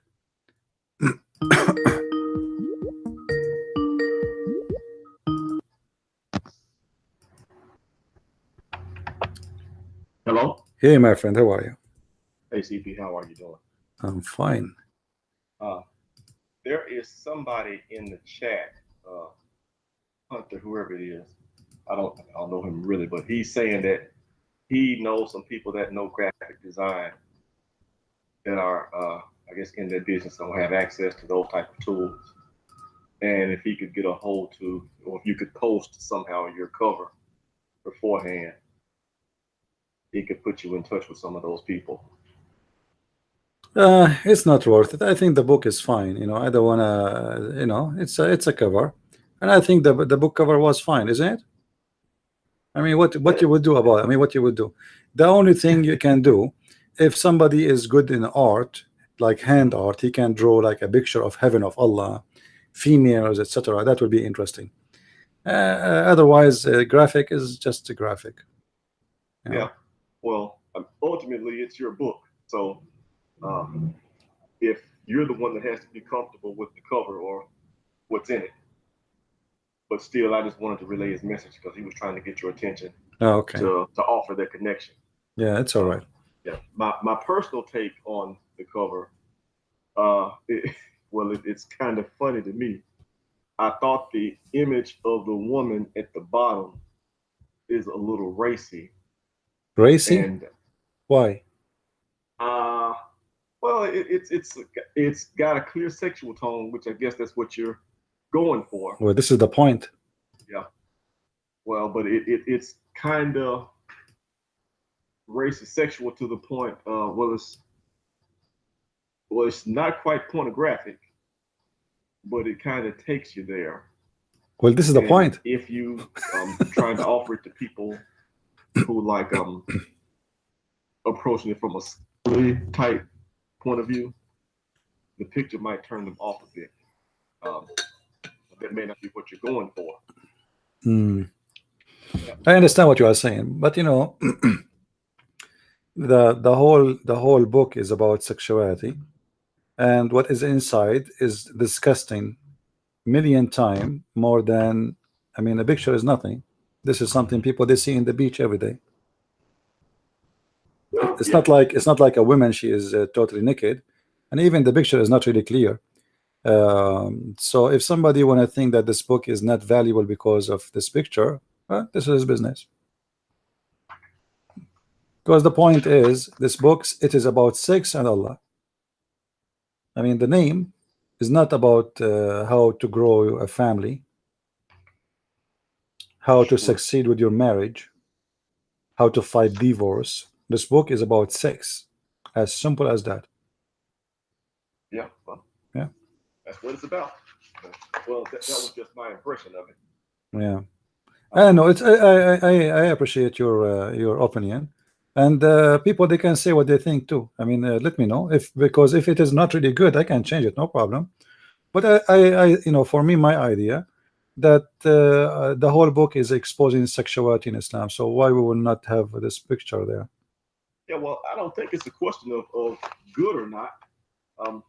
The question, it's a question of does it communicate what you want to communicate?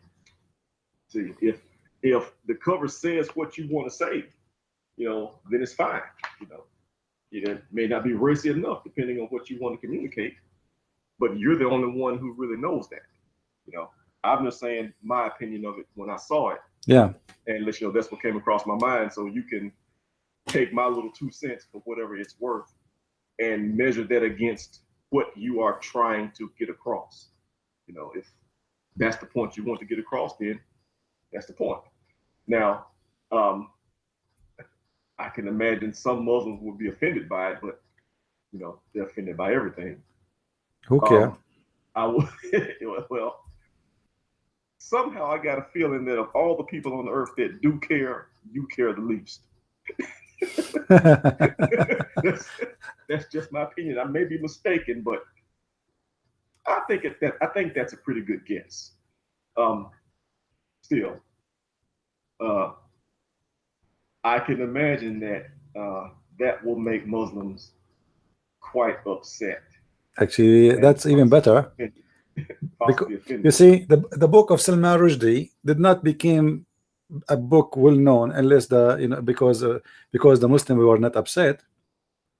Actually, I wish tomorrow that Osama bin Laden, if he was alive, will carry my book and say, "Look at the Christian Prince, what he wrote." That will be my happy day. Now that is exactly what I was thinking and what I was about to say. Like satanic verses, man. But well, you already answered my question. I was going to ask, how would you feel about if Muslims reacted like that to your book, like they reacted to the satanic verses, and it was a big fuss? That would be wonderful. Happy about it. No, I didn't say I'm busy with spanking. Happy. That would be wonderful because actually, you see, as an example, my German book is doing a lot better than other books because the Muslims are so upset from the German book. Oh, okay. Yeah.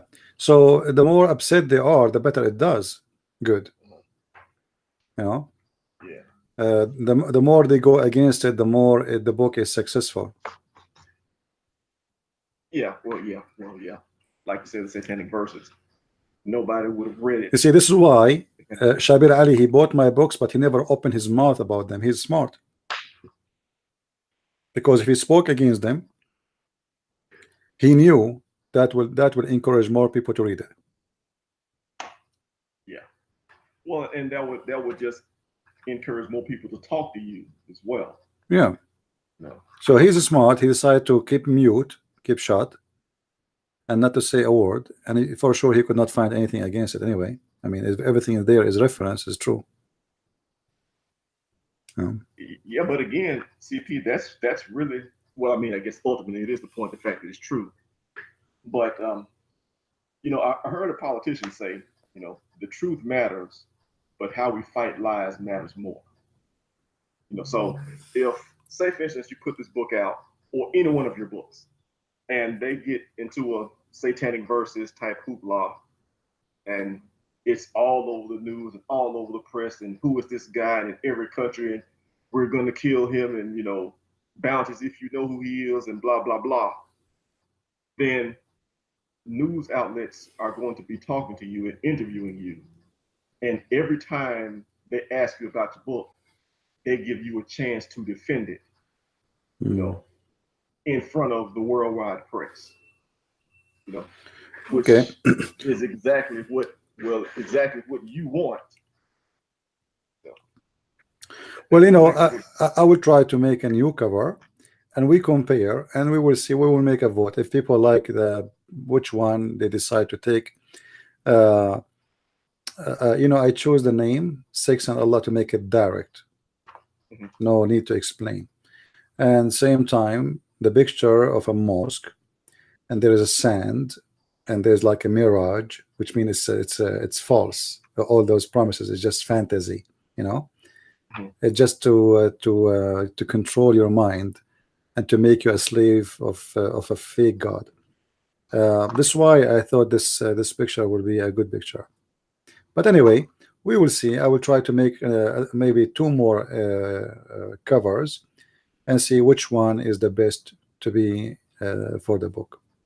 Let me ask you this: for the picture of the woman that you use, the silhouette, is that the only picture of a woman that you use? Yeah. Okay. Because if actually this woman, she was on the beach when I took the picture. She said I'm taking a picture of the beach, and then she said, is that the picture you are taking of me or of the beach? I said in the beach until now, but if you want, I will take a picture of you because I need a picture for a book. And she said, sure. Are you sure you want to put my picture in the book? I said, yeah. She get excited. I said, but I will not put all of you. I will put like a part of you. She said, no problem, go ahead. I don't know who even was she.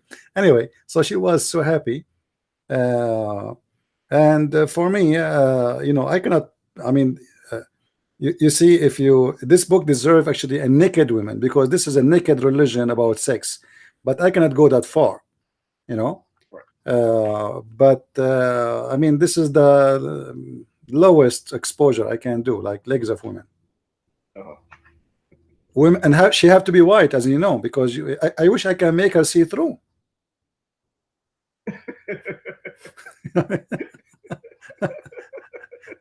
I wish I have a camera, like X-ray camera, and I take a picture for her in the beach, and we take all the way to the marrow of the bones, as Muhammad he said, but we cannot do that. Yeah. Well, you have to give it to the people at a pace that they can absorb, just because it's true. Just because it's true. Yeah. That doesn't mean that the people can accept it. Sometimes they have to take a small bite before they can deal with the mouthful. So, do you remember the pictures I showed before about a woman in the X-ray machine? Yes, I remember that. I wish I can use those. Actually, this is a perfect one. But they might have a copyright with it. You have to use the pictures, not involve anyone, violating anything. You know how it is, otherwise you can come with better ideas, but you have to then to buy certain pictures, and maybe some people, they like to have a certain more decent cover, as we say, but nothing about this book is decent except the reference and what is inside as ideas, but the promises are not decent. The heaven of this guy is not decent. It's a filthy. You will see the F word, as simple as that. So if somebody is going to be offended by saying the F word, don't buy the book. I have the F word. I'm saying from now, I have the F word inside, because that's what it says. I'm not going to translate it to make it look nicer. Yeah, but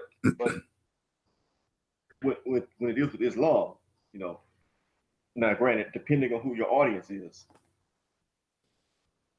how do I say it? A lot of people may need to be educated to the point that they can believe that, see that they're ready to learn that. I've just come across people, and I tell them plainly, man, the stuff in Islam, it's beyond your imagination. That's actually the phrase I was looking for. It's beyond their imagination. So they think they know, they think they know, but they really don't. And if you just start in the middle and tell them, man, it says, here, it says you can beat your wife outright. I told a guy that once. I said, yeah, man. Ron says, man, you can beat your wife. Oh, it doesn't say that, and he left and he's convinced that I'm lying, Right. But it's not, I remember before I started to talk to you, I spoke to a lady. She was an Ethiopian Jew, She looked like a black woman, just like my relatives and such, but she was a Jew from Ethiopia. And she mentioned that to me. She says, well, they're not supposed to take friends, they're not supposed to be friends with Christians and Jews and stuff, And I said, what do you mean? I'm thinking that she's speaking politically, She's like, no, they're not supposed to be friends, and I just couldn't believe that, And she's like, you mean literally? It's like, yes, literally. I could show you the verse, So at that time, let's make it this way. At that time, she was educated and you were ignorant. At that time, well, yeah, because she said they taught in her school, they took religion. They took Judaism, Christianity, and Islam in school.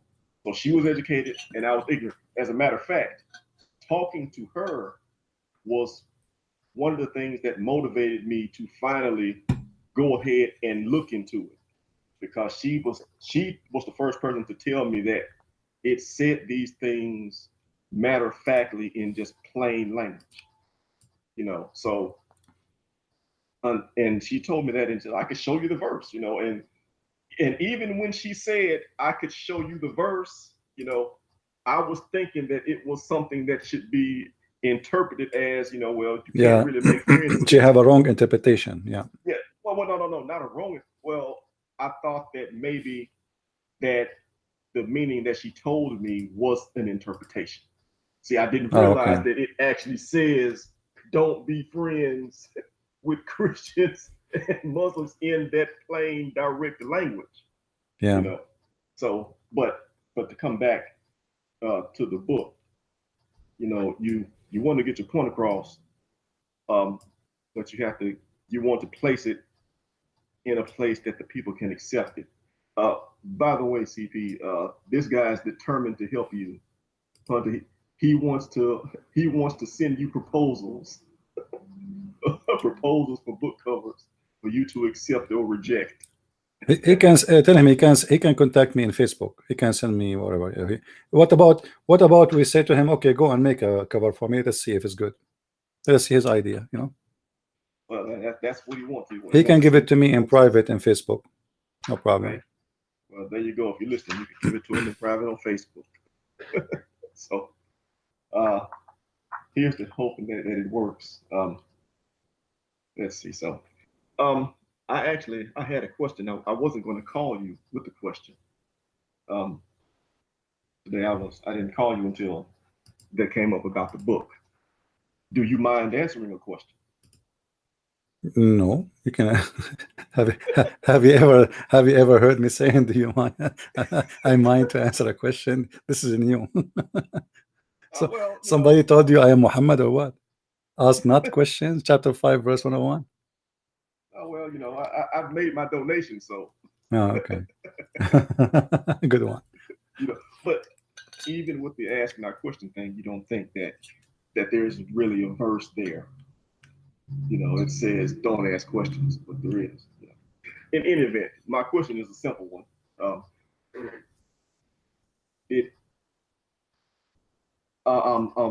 Does anybody write in between Bukhari? Well, I know Ibn Ishaq was in between the time of Muhammad, the Quran, and Sahih Bukhari when he wrote the first set of hadith. Other than Ibn Ishaq, is there any sort of Islamic written material in between that space? Well, as I know, that you see, there's nothing really for granted in Islam. As an example, if we check Ibn Kathir, where we can find the book of Ibn Kathir, there's no book. Sorry, not Ibn Kathir. Sorry, not Ibn Kathir. Sorry, not Ibn Kathir. I mean Al-Bukhari. You mentioned Al-Bukhari. Where is the book of Al-Bukhari? There's no Bukhari. There's no original book of Al-Bukhari. So how we can know that Al-Bukhari even exists? But we know that there's people who says that Al-Bukhari said. Right. But how they can copy the book of Al-Bukhari if they don't have the original book of Al-Bukhari? Yeah. You know, I saw Hatun talking about Bukhari and asking for the manuscripts about a month or so ago. And I think they were saying that the oldest manuscript of Bukhari is like from the 1300s. There's no manuscript. We cannot quote manuscript because this has nothing to do with him. You know, and that there were two of them. You know, like somebody else had a collection of Bukhari that's got a different number. But this is not Al-Bukhari. This is a collection of somebody wrote about Al-Bukhari. This is not Al-Bukhari. Nobody have a book of Al-Bukhari. Nobody have the books of Sahih Muslim. Nobody have the books of Sahih Bukhari. Where we can find them? I changed all the Muslims to show us. Nobody have it. Even the Muslim scholars on TV, they announced we don't have it. You don't have it. So how you know even that Al-Bukhari is even exist? We don't know. There's no books. There's nothing. And how anyone can copy a book? He don't have the original book of it. Yeah, well, I mean, if you know, well, I understand that Muslims are just, or at least at one point in time, they may be better now, but historically they just are not as good, or were not as good at keeping up with their literature, their written materials, as the Christians were. You know, so when we look back for, you know, manuscripts, written documents, you know, closer to the time, they just don't have anything. You know, but still, you know, just knowing what I know now, I wouldn't want to jump to say that Bukhari didn't exist, because everybody's got a copy of a copy of a copy of a copy. But if you don't try to maintain your originals, then eventually people go back to look for them, and you know, they just don't have anything because you let them deteriorate for whatever reason. So and still that does expose your material to changes over time. You know, you need those manuscripts to go back and check to make sure that there were no changes. So still, I was talking to somebody and they mentioned, because we were talking about Ibn Ashaq actually after I spoke to you about it last week, you know, about why they reject Ibn Ashaq. And then they mentioned, oh, I can't remember the guy's name. They mentioned another sheikh who lived at the same time that didn't like him. You know, so I asked, you know, well, what did this guy write? You know, what did he write that I can go and look at it, you know, to see that he disagreed with Bukhari, or not Bukhari, he disagreed with the Ashaq and didn't like him or thought he was a scam or whatever. You know, but he couldn't give me the name of anything.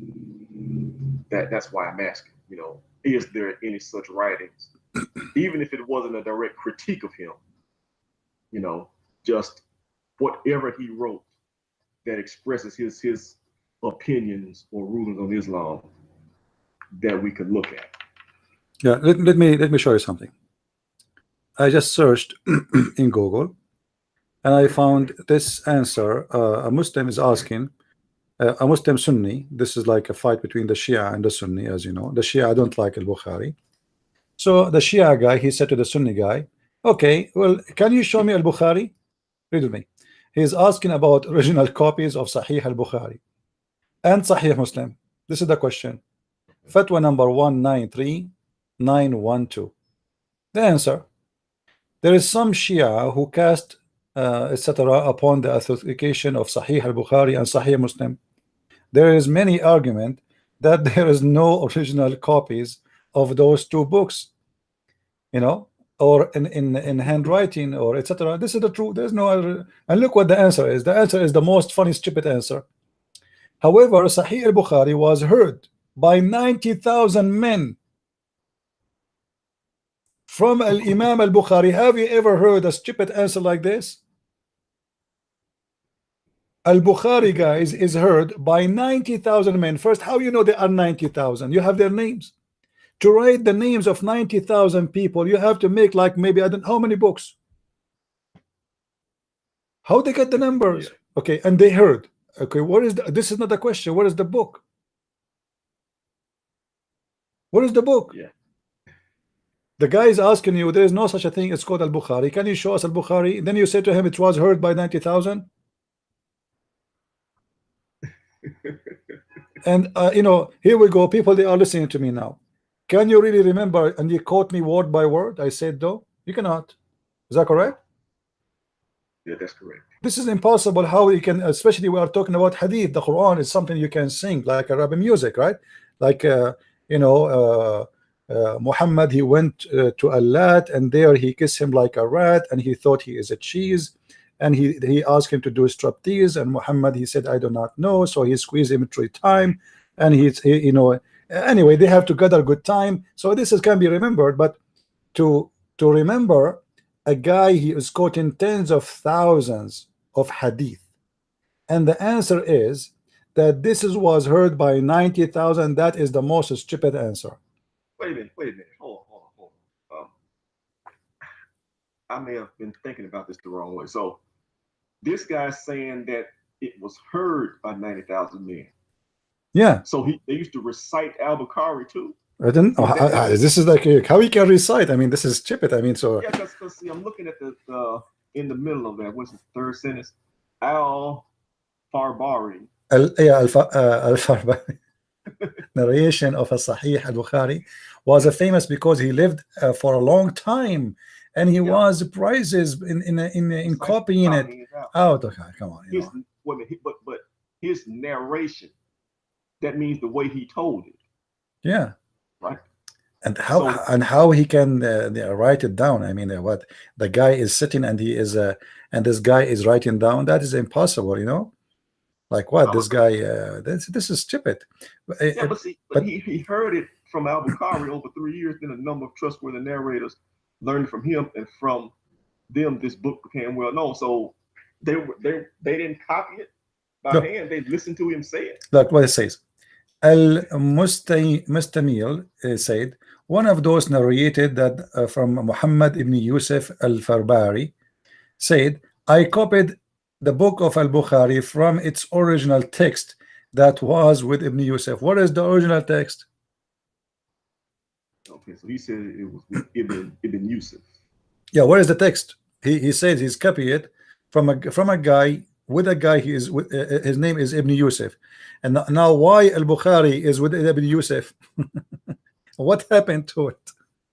Yep. And I saw he had not completed yet. It's not even completed. So it's not the original text. Yeah, it's not. No, it's not the original. This is you know, it's not completed yet. There were many blank pages there, including some in snads. After which he had not written any hadith, etc. You know, it's just a collection of stupidity. There's nothing. They have nothing. And yet this is the second book after the Quran. Now, where is this relation coming? This Al-Mustamil, whatever, Al-Musta guy is. Where is this reference from? Where is he getting this reference? Well, you know, they are collecting. There is many reference to, you know, Islamic books. They say this guy he copied, this guy he copied, but still those people. Who knows even if this guy is even exist? This guy, they are copying his name, and how we know that he himself did not fabricate tons of stories. And who is Al-Bukhari anyway? The guy is not even an Arab. He learned Arabic. How he can copy all those stories? You see, I am an Arab guy, born in the Middle East, study Arabic all my life. Sometimes I have difficulty to understand what a word mean. How somebody, he is not an Arab, he is at that time, this Bukhara, it was part of Iran. So he is from Iran, he's a Persian. He learned Arabic, and now he is the one who's going to write down a hadith written in a very old Arabic language. How he can do that? Even some, they say that Al-Bukhari was a blind, which will make it even more crazy. So Uh, So he made a there is no reference, there is no books, there is no Sahih. What about Sahih Muslim? The same story. I mean, why all those books there is no reference for them? And how we can take the one who wrote about Al-Bukhari for granted? Yeah, because Huh? well, the way I thought about it, okay, I figured the Arabs, they were reliant on oral oral transmission. That was just what their culture was built around. They told somebody, and you find those type of cultures, you know. And so somebody told somebody, and you know, and as far as human memory goes, those type of cultures, they remember as precisely as humans can do, you know, but still it's not reliable, you know, centuries and centuries later or millennia later, like we have here, because you can't tell what the guy, you know, what the original actually said. You don't know. There's no proof there. There's no evidence. As long there is one person trying to say to us he is the one who reported this, how we can trust this person or that person? Same Right. Well, time. well, if I just showed up and said, yeah, he said this, and then where'd you get that from, Darius? Well, according to. Now, all those people are dead except for me. Prove that I'm not lying. Yeah, and even Al-Bukhari, who is Al-Bukhari anyway? Yeah. How somebody never saw Muhammad, never spoke with Muhammad, never lived with Muhammad, and he's not even an Arab, he report what Muhammad said. Al-Bukhari is a person, supposedly, according to the Muslims, from the city of Al-Bukhara, which is thousands of miles away from where the Islam is coming from. So if some Muslims they went there, doesn't mean Muhammad went there. And if he himself he came later, even if he came to Mecca or Al-Medina, that will not make him a person of knowledge, because everybody there is dead. The ones who live with Muhammad are not there. How he can know, and how he can collect this a huge number of hadith? Yeah. Well, which that's a whole different discussion. You know, in his defense, he's telling you what somebody told him Muhammad said. You know, again, my question would be, how do you sort out the lies and the mistakes? You know, yeah, if assuming that, you know, he was able to remember all these hadith stories that the people claim he could remember, and that all the people that he was perfectly honest, that everybody that told him a story, you know, that he claimed told him a story, actually told him a story. You know, these things have 7 generations, 8 generations, something like that, 5, 6, 7 generations of being handed down from person to person to person. You know, you can't know that the story you have at the end is the story that was told at first. You can't tell if any one of those people in between were mistaken or outright lying. And you don't know if the very last person in the end is lying to you about how he heard it. You know, you cannot know that. My friend, we are talking here, me and you, for the last what, 15 minutes, 20 minutes? Yeah. Do you remember exactly what the first 2 sentences I said? There is no way you can remember. Yeah, there's no way you can remember. Yeah. So how you can remember what a guy he said in you know, and how those, even the one who reported to Al-Bukhari stories about Muhammad, how they are remembering this if they are not witnesses, and there's tons of thousands of hadith. See, it's a joke. It's a joke. He said, she said. Nobody knows. Like Aisha, how the people they reach. You see, there's some hadith actually. They are funny and very stupid. How people they know what happened in the bedroom of Muhammad. And Aisha, she was saying that to who exactly? Like when Aisha, she said the prophet he used to fondle me when I have my period. Aisha, she was doing what exactly? She was opening her house and people coming, and she started telling them how Muhammad used to have sex with her. Well, it might have been just the women talking. You know, that's what I assume. You know, that's just, you know, some of those stories would have come down, you know, via the women folk, you know, and they talk too. Like this one. Aisha narrated, when I was menstruating, the Prophet SAW would order me to warp up a sheet around my private area, and he used to fondle me. Okay, this was reported by Aisha to who?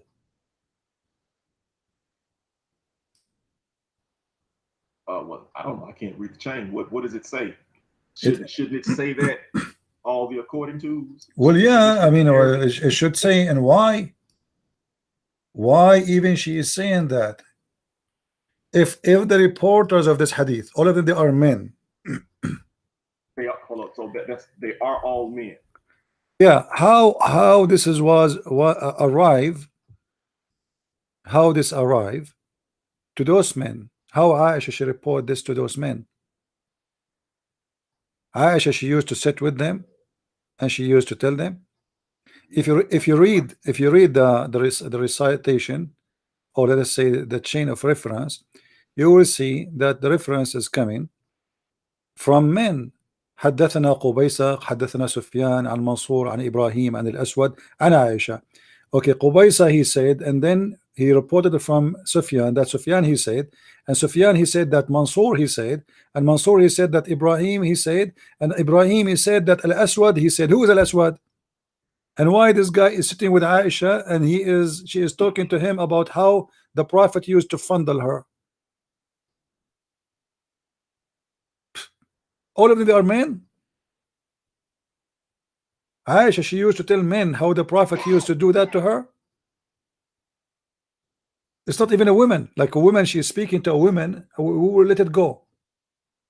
So the one who reported the hadith are men, but this is something very private between the wife and the husband. How this is reached to those men? It says there in front of me that Aisha, she told the guy his name is Al-Aswad. Okay, why she told him? Even, you see, even if my sister, if I have a sister and she is married and she have sex with her husband, is it appropriate that my sister will come to me and tell me how she have sex with her husband? No. Okay, so who is this guy who Aisha is telling him how she have sex with the Prophet? Yeah, I don't know this. I know the women. Women say things to each other that they don't say when men around, and men do the same.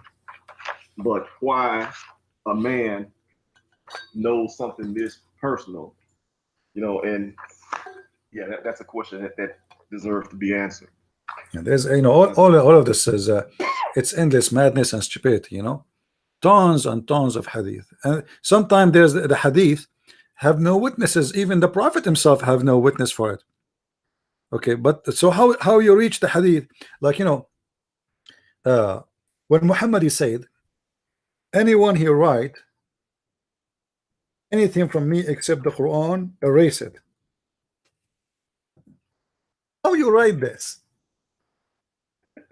Huh? Yeah, I remember that. He just told you anything else don't write, and then you write there the Prophet said anything, the Prophet anything additional to the Quran, if you write it, erase it. So why you are writing it? Well, now back up a bit to the purpose. I'd always assumed that Bukhari wrote his collection because the Muslims needed it.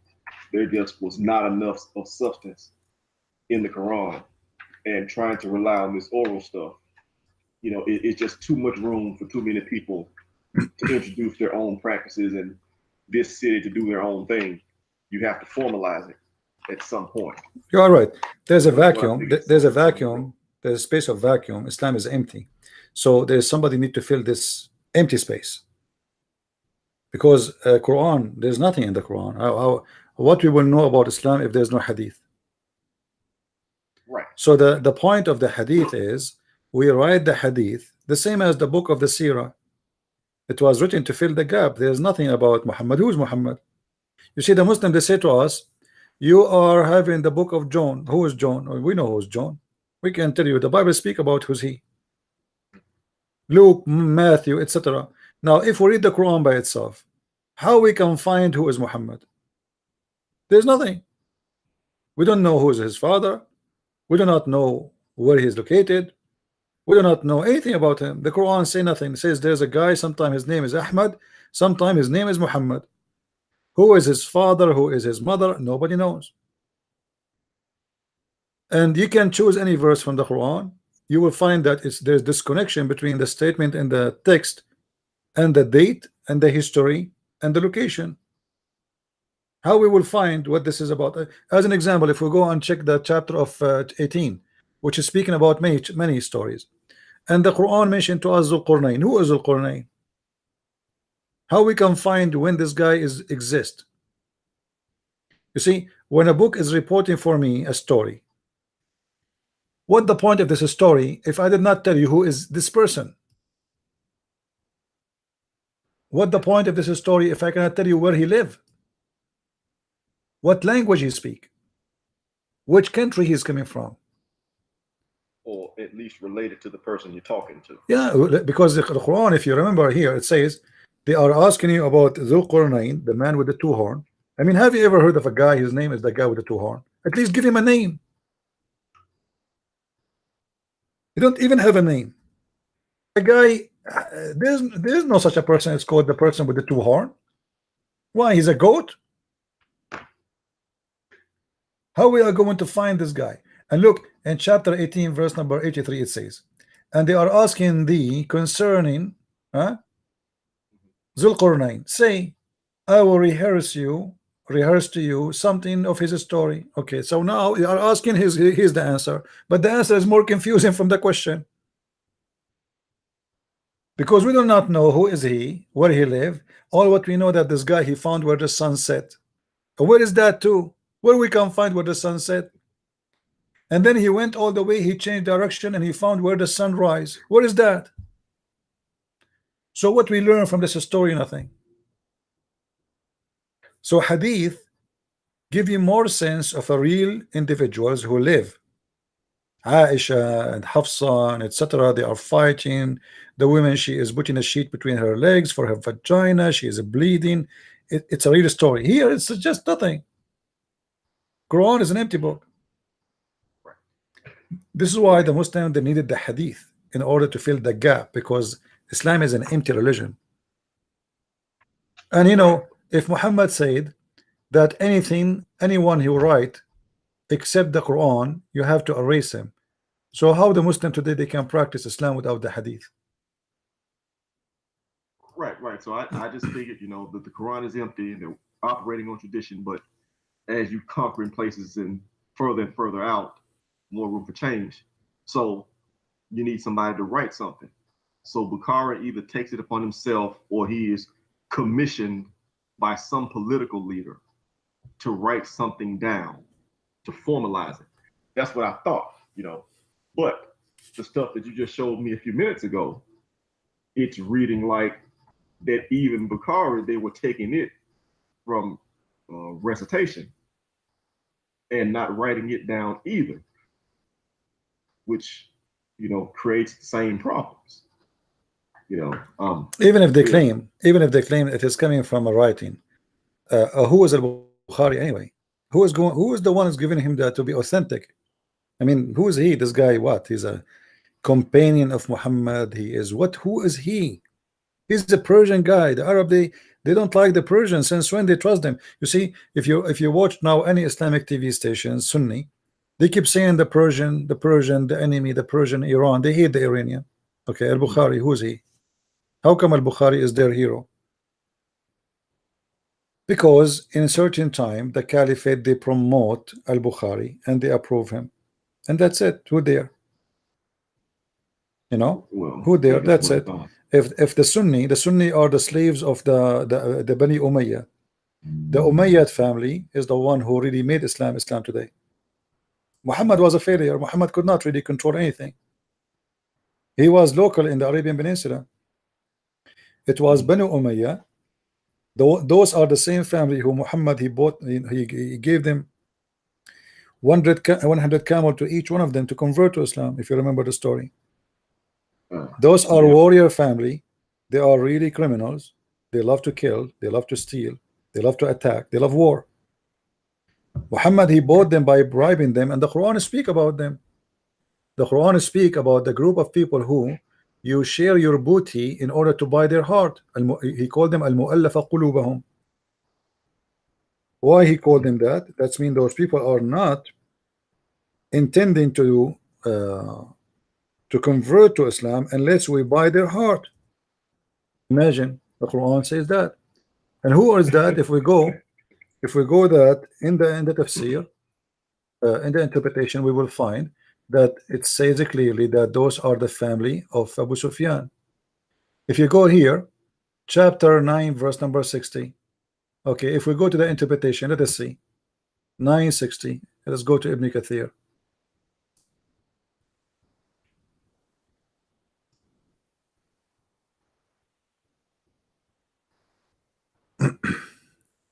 Remember, guys, we agreed that next week, Saturday, we will have live. This is the only one will be long. Saturday at 2 p.m. we will start, starting from this week. All right. Here, chapter 9, verse number 60, and this is Ibn Kathir, and this is the interpretation for this verse. All right. So the charity or the booty will be divided between what? The Muslims, the fighters, blah blah blah, and those who their heart is not in love with Islam. Why want to pay them money? Let us see. Read with me carefully. Imam Ahmad recorded that Safwan ibn Umayyah said, the messenger of Allah gave me spoil, etc., etc., blah blah blah blah blah. Okay, let's go down where it says about mu'allafa qulubahum. Okay. To draw their hearts closer. Some people are given money because some of his peers might embrace Islam, while others are given to collect arms from surrounding area or to defend Muslims outpost. So Muhammad was using the money to make people convert to Islam. And then here we will find, let us see if we can find, for some reason I don't know why here is not given. He should give details about how much money he gave them actually. Let us see.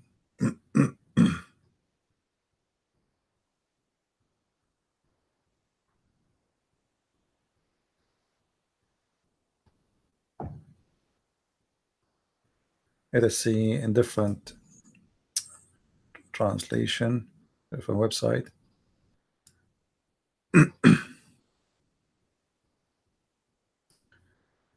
Nine.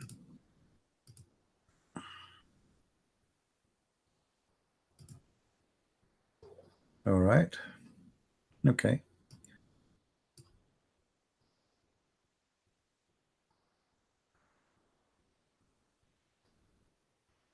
Read with me here.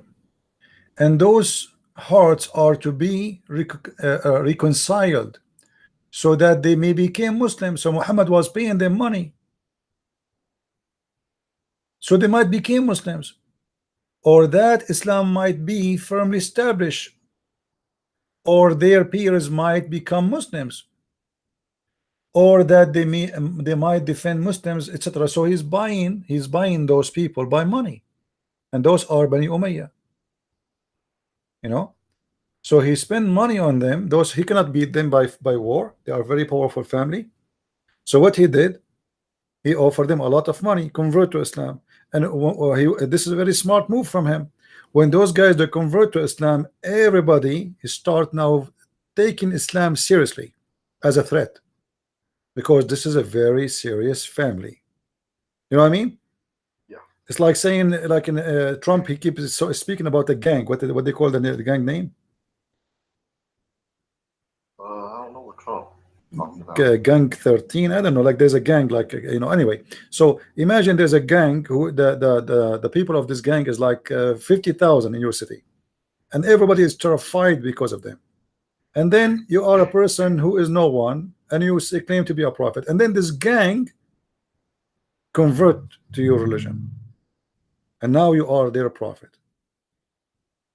Then you know exactly what does that mean. You know what I mean? Yeah. Before he's no one. I mean, so what? But now, after he bought those people, he became a serious threat, and he became a major power in the area. So he bought their heart, so they might join him in Islam, and he promised them from the wealth, we will make money, you will get rich. This is the whole point. But their heart is not really interested in Islam at all. They don't care really for Islam. What they care for is money. And this is why those Bani Umayyah, you know, let us see here.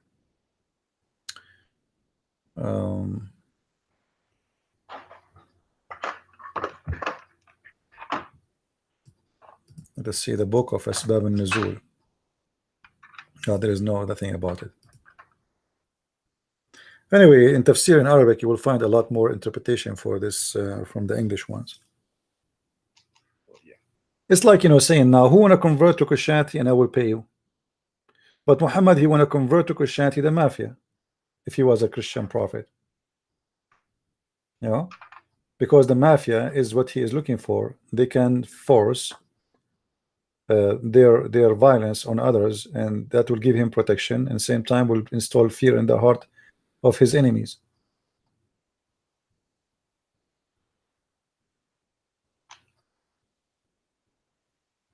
Anyway, I think we have enough for today. What do you think, my friend? Oh yeah, that's good. Yeah. So guys, next week we will be here at 2 p.m. 2 p.m. at Saturday, live podcast. However, doesn't mean that during the week I will not do live podcast, but let us say we have a fixed date. This is a summer schedule. Every Saturday at 2 p.m. New York time, we will have live podcast. This way we can have people from USA, from Europe, and even from Asia. It's going to be late a little bit for Asia, but you know what we can do. I mean, Saturday, the second day is Sunday. They can stay late with us. However, during the week, I will do live podcast. Remember that, but it's going to be short topic, short answer, and so you can download the video and share it around with your friends. All right. I might do every day, guys. I'm not saying I'm not going to do. I might do a live podcast every day, and mostly I will, but not long. It's going to be short topic, short answer, and it's going to be there. Like now, how many of you watched the video I made 12 hours ago? Few, you know. So I don't know. I think people, they are interested more in chat, not in coming to listen. Otherwise, why there's a lot more viewers for a video have a chat and live from a short video? It doesn't make sense. So anyway, we will make a short video, and it's going to be live. It's not going to be pre-recorded and I will post it. No, it's going to be live broadcast, but it's going to be short, maybe 15, maybe 20 minutes, maybe 30 minutes, and we will continue this way. But this coming Saturday is going to be the long, where we stay many hours together and we answer anyone. So you can invite any Muslim on a debate, and everybody is welcome to be with us. Thank you for being with us. Thank you, bro, for calling. Take care. Right. You have a good one. Yeah, God bless. Take care. Bye-bye. And I hope this coming week we will have some Muslims who call us, and they are willing to prove us wrong if we get lucky. Until then, I let you enjoy the rest of your day, and I pray to the Lord that He will use you to be you know, the good hand which is going to gather and bring more people to be saved from every cult around us. You see, the world today is very corrupt, and we do sin. We ourselves, we are sinners, and we need a lot of work in ourselves. And in the same time, we have a duty. We are not worms. We are not insect. We have a duty in this life. Time go fast. Yesterday I was a kid. Tomorrow you find yourself you are 50, and then the day after you find yourself you are 70. Time goes so fast. You will not believe it. So don't let time kill your future. Let your future kill the time, which means work for your future. And the future for us as a Christian is not when we die. It is the end of it. It's when we die is the beginning of it. That is our future. So work for that day. That day is the day which is very important. This life is very short, and how you live, how you die, you might not even be remembered. There's a few people, they come through this earth, Few names remembered and millions they are forgotten. They are forgotten by man, and they will be forgotten by God. So don't be one of them. Work in your life so you can be remembered. Remember by your family, remember by people who really love you, remember by your neighbors how good, how wonderful you are, and remember by the most important, by your Lord, by your Maker, for he will remember the good you do. It's not right to say that we do not need to do the good work. That is a false teaching, have nothing to do with the Christianity.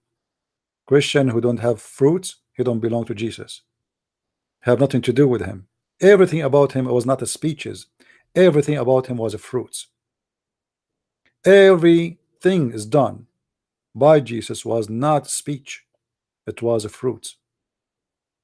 This is why he was the person who resurrect people from death. He did not make a speech about resurrection. He rose people from death. He did not make a speech about I will die and I will resurrect myself and nothing happened. He did what he said. Everything he said, he did it. So if you want to be his followers or part of his kingdom, you have to do what he do. So bring people more to Christ, be more faithful, and don't be a coward. And if somebody trying to let us say to lie about the Messiah, and you witness such a thing, and you don't say anything, and you do not refute him, we don't want to do violence. We are not promoting violence. We will not promote such a thing. Our Lord is the Lord of love and mercy. But it's your duty to expose the liars and to fight lies. Our fight is not with the mankind. Our fight is with the devil. He is the father of all lies. So when a person he spread lies about the Messiah, about the gospel, you have a duty to fight the devil himself, to expose his lies, and to save the person who is making those lies, or he is copying those lies because he is ignorant. And this is how we feel about the Muslims, that they are ignorant, need to be saved. The Muslim is the same as somebody, he look at the sand of the desert, but he think it's water, but the fact it's a mirage. This is exactly who is their God. This is exactly who is, or what is their heaven. It is nothing but a mirage. Our Lord is true, and the truth will set you free. Until I see you again, Christ is Lord and Islam is false. I mean to that. I will see you soon again. Bye-bye.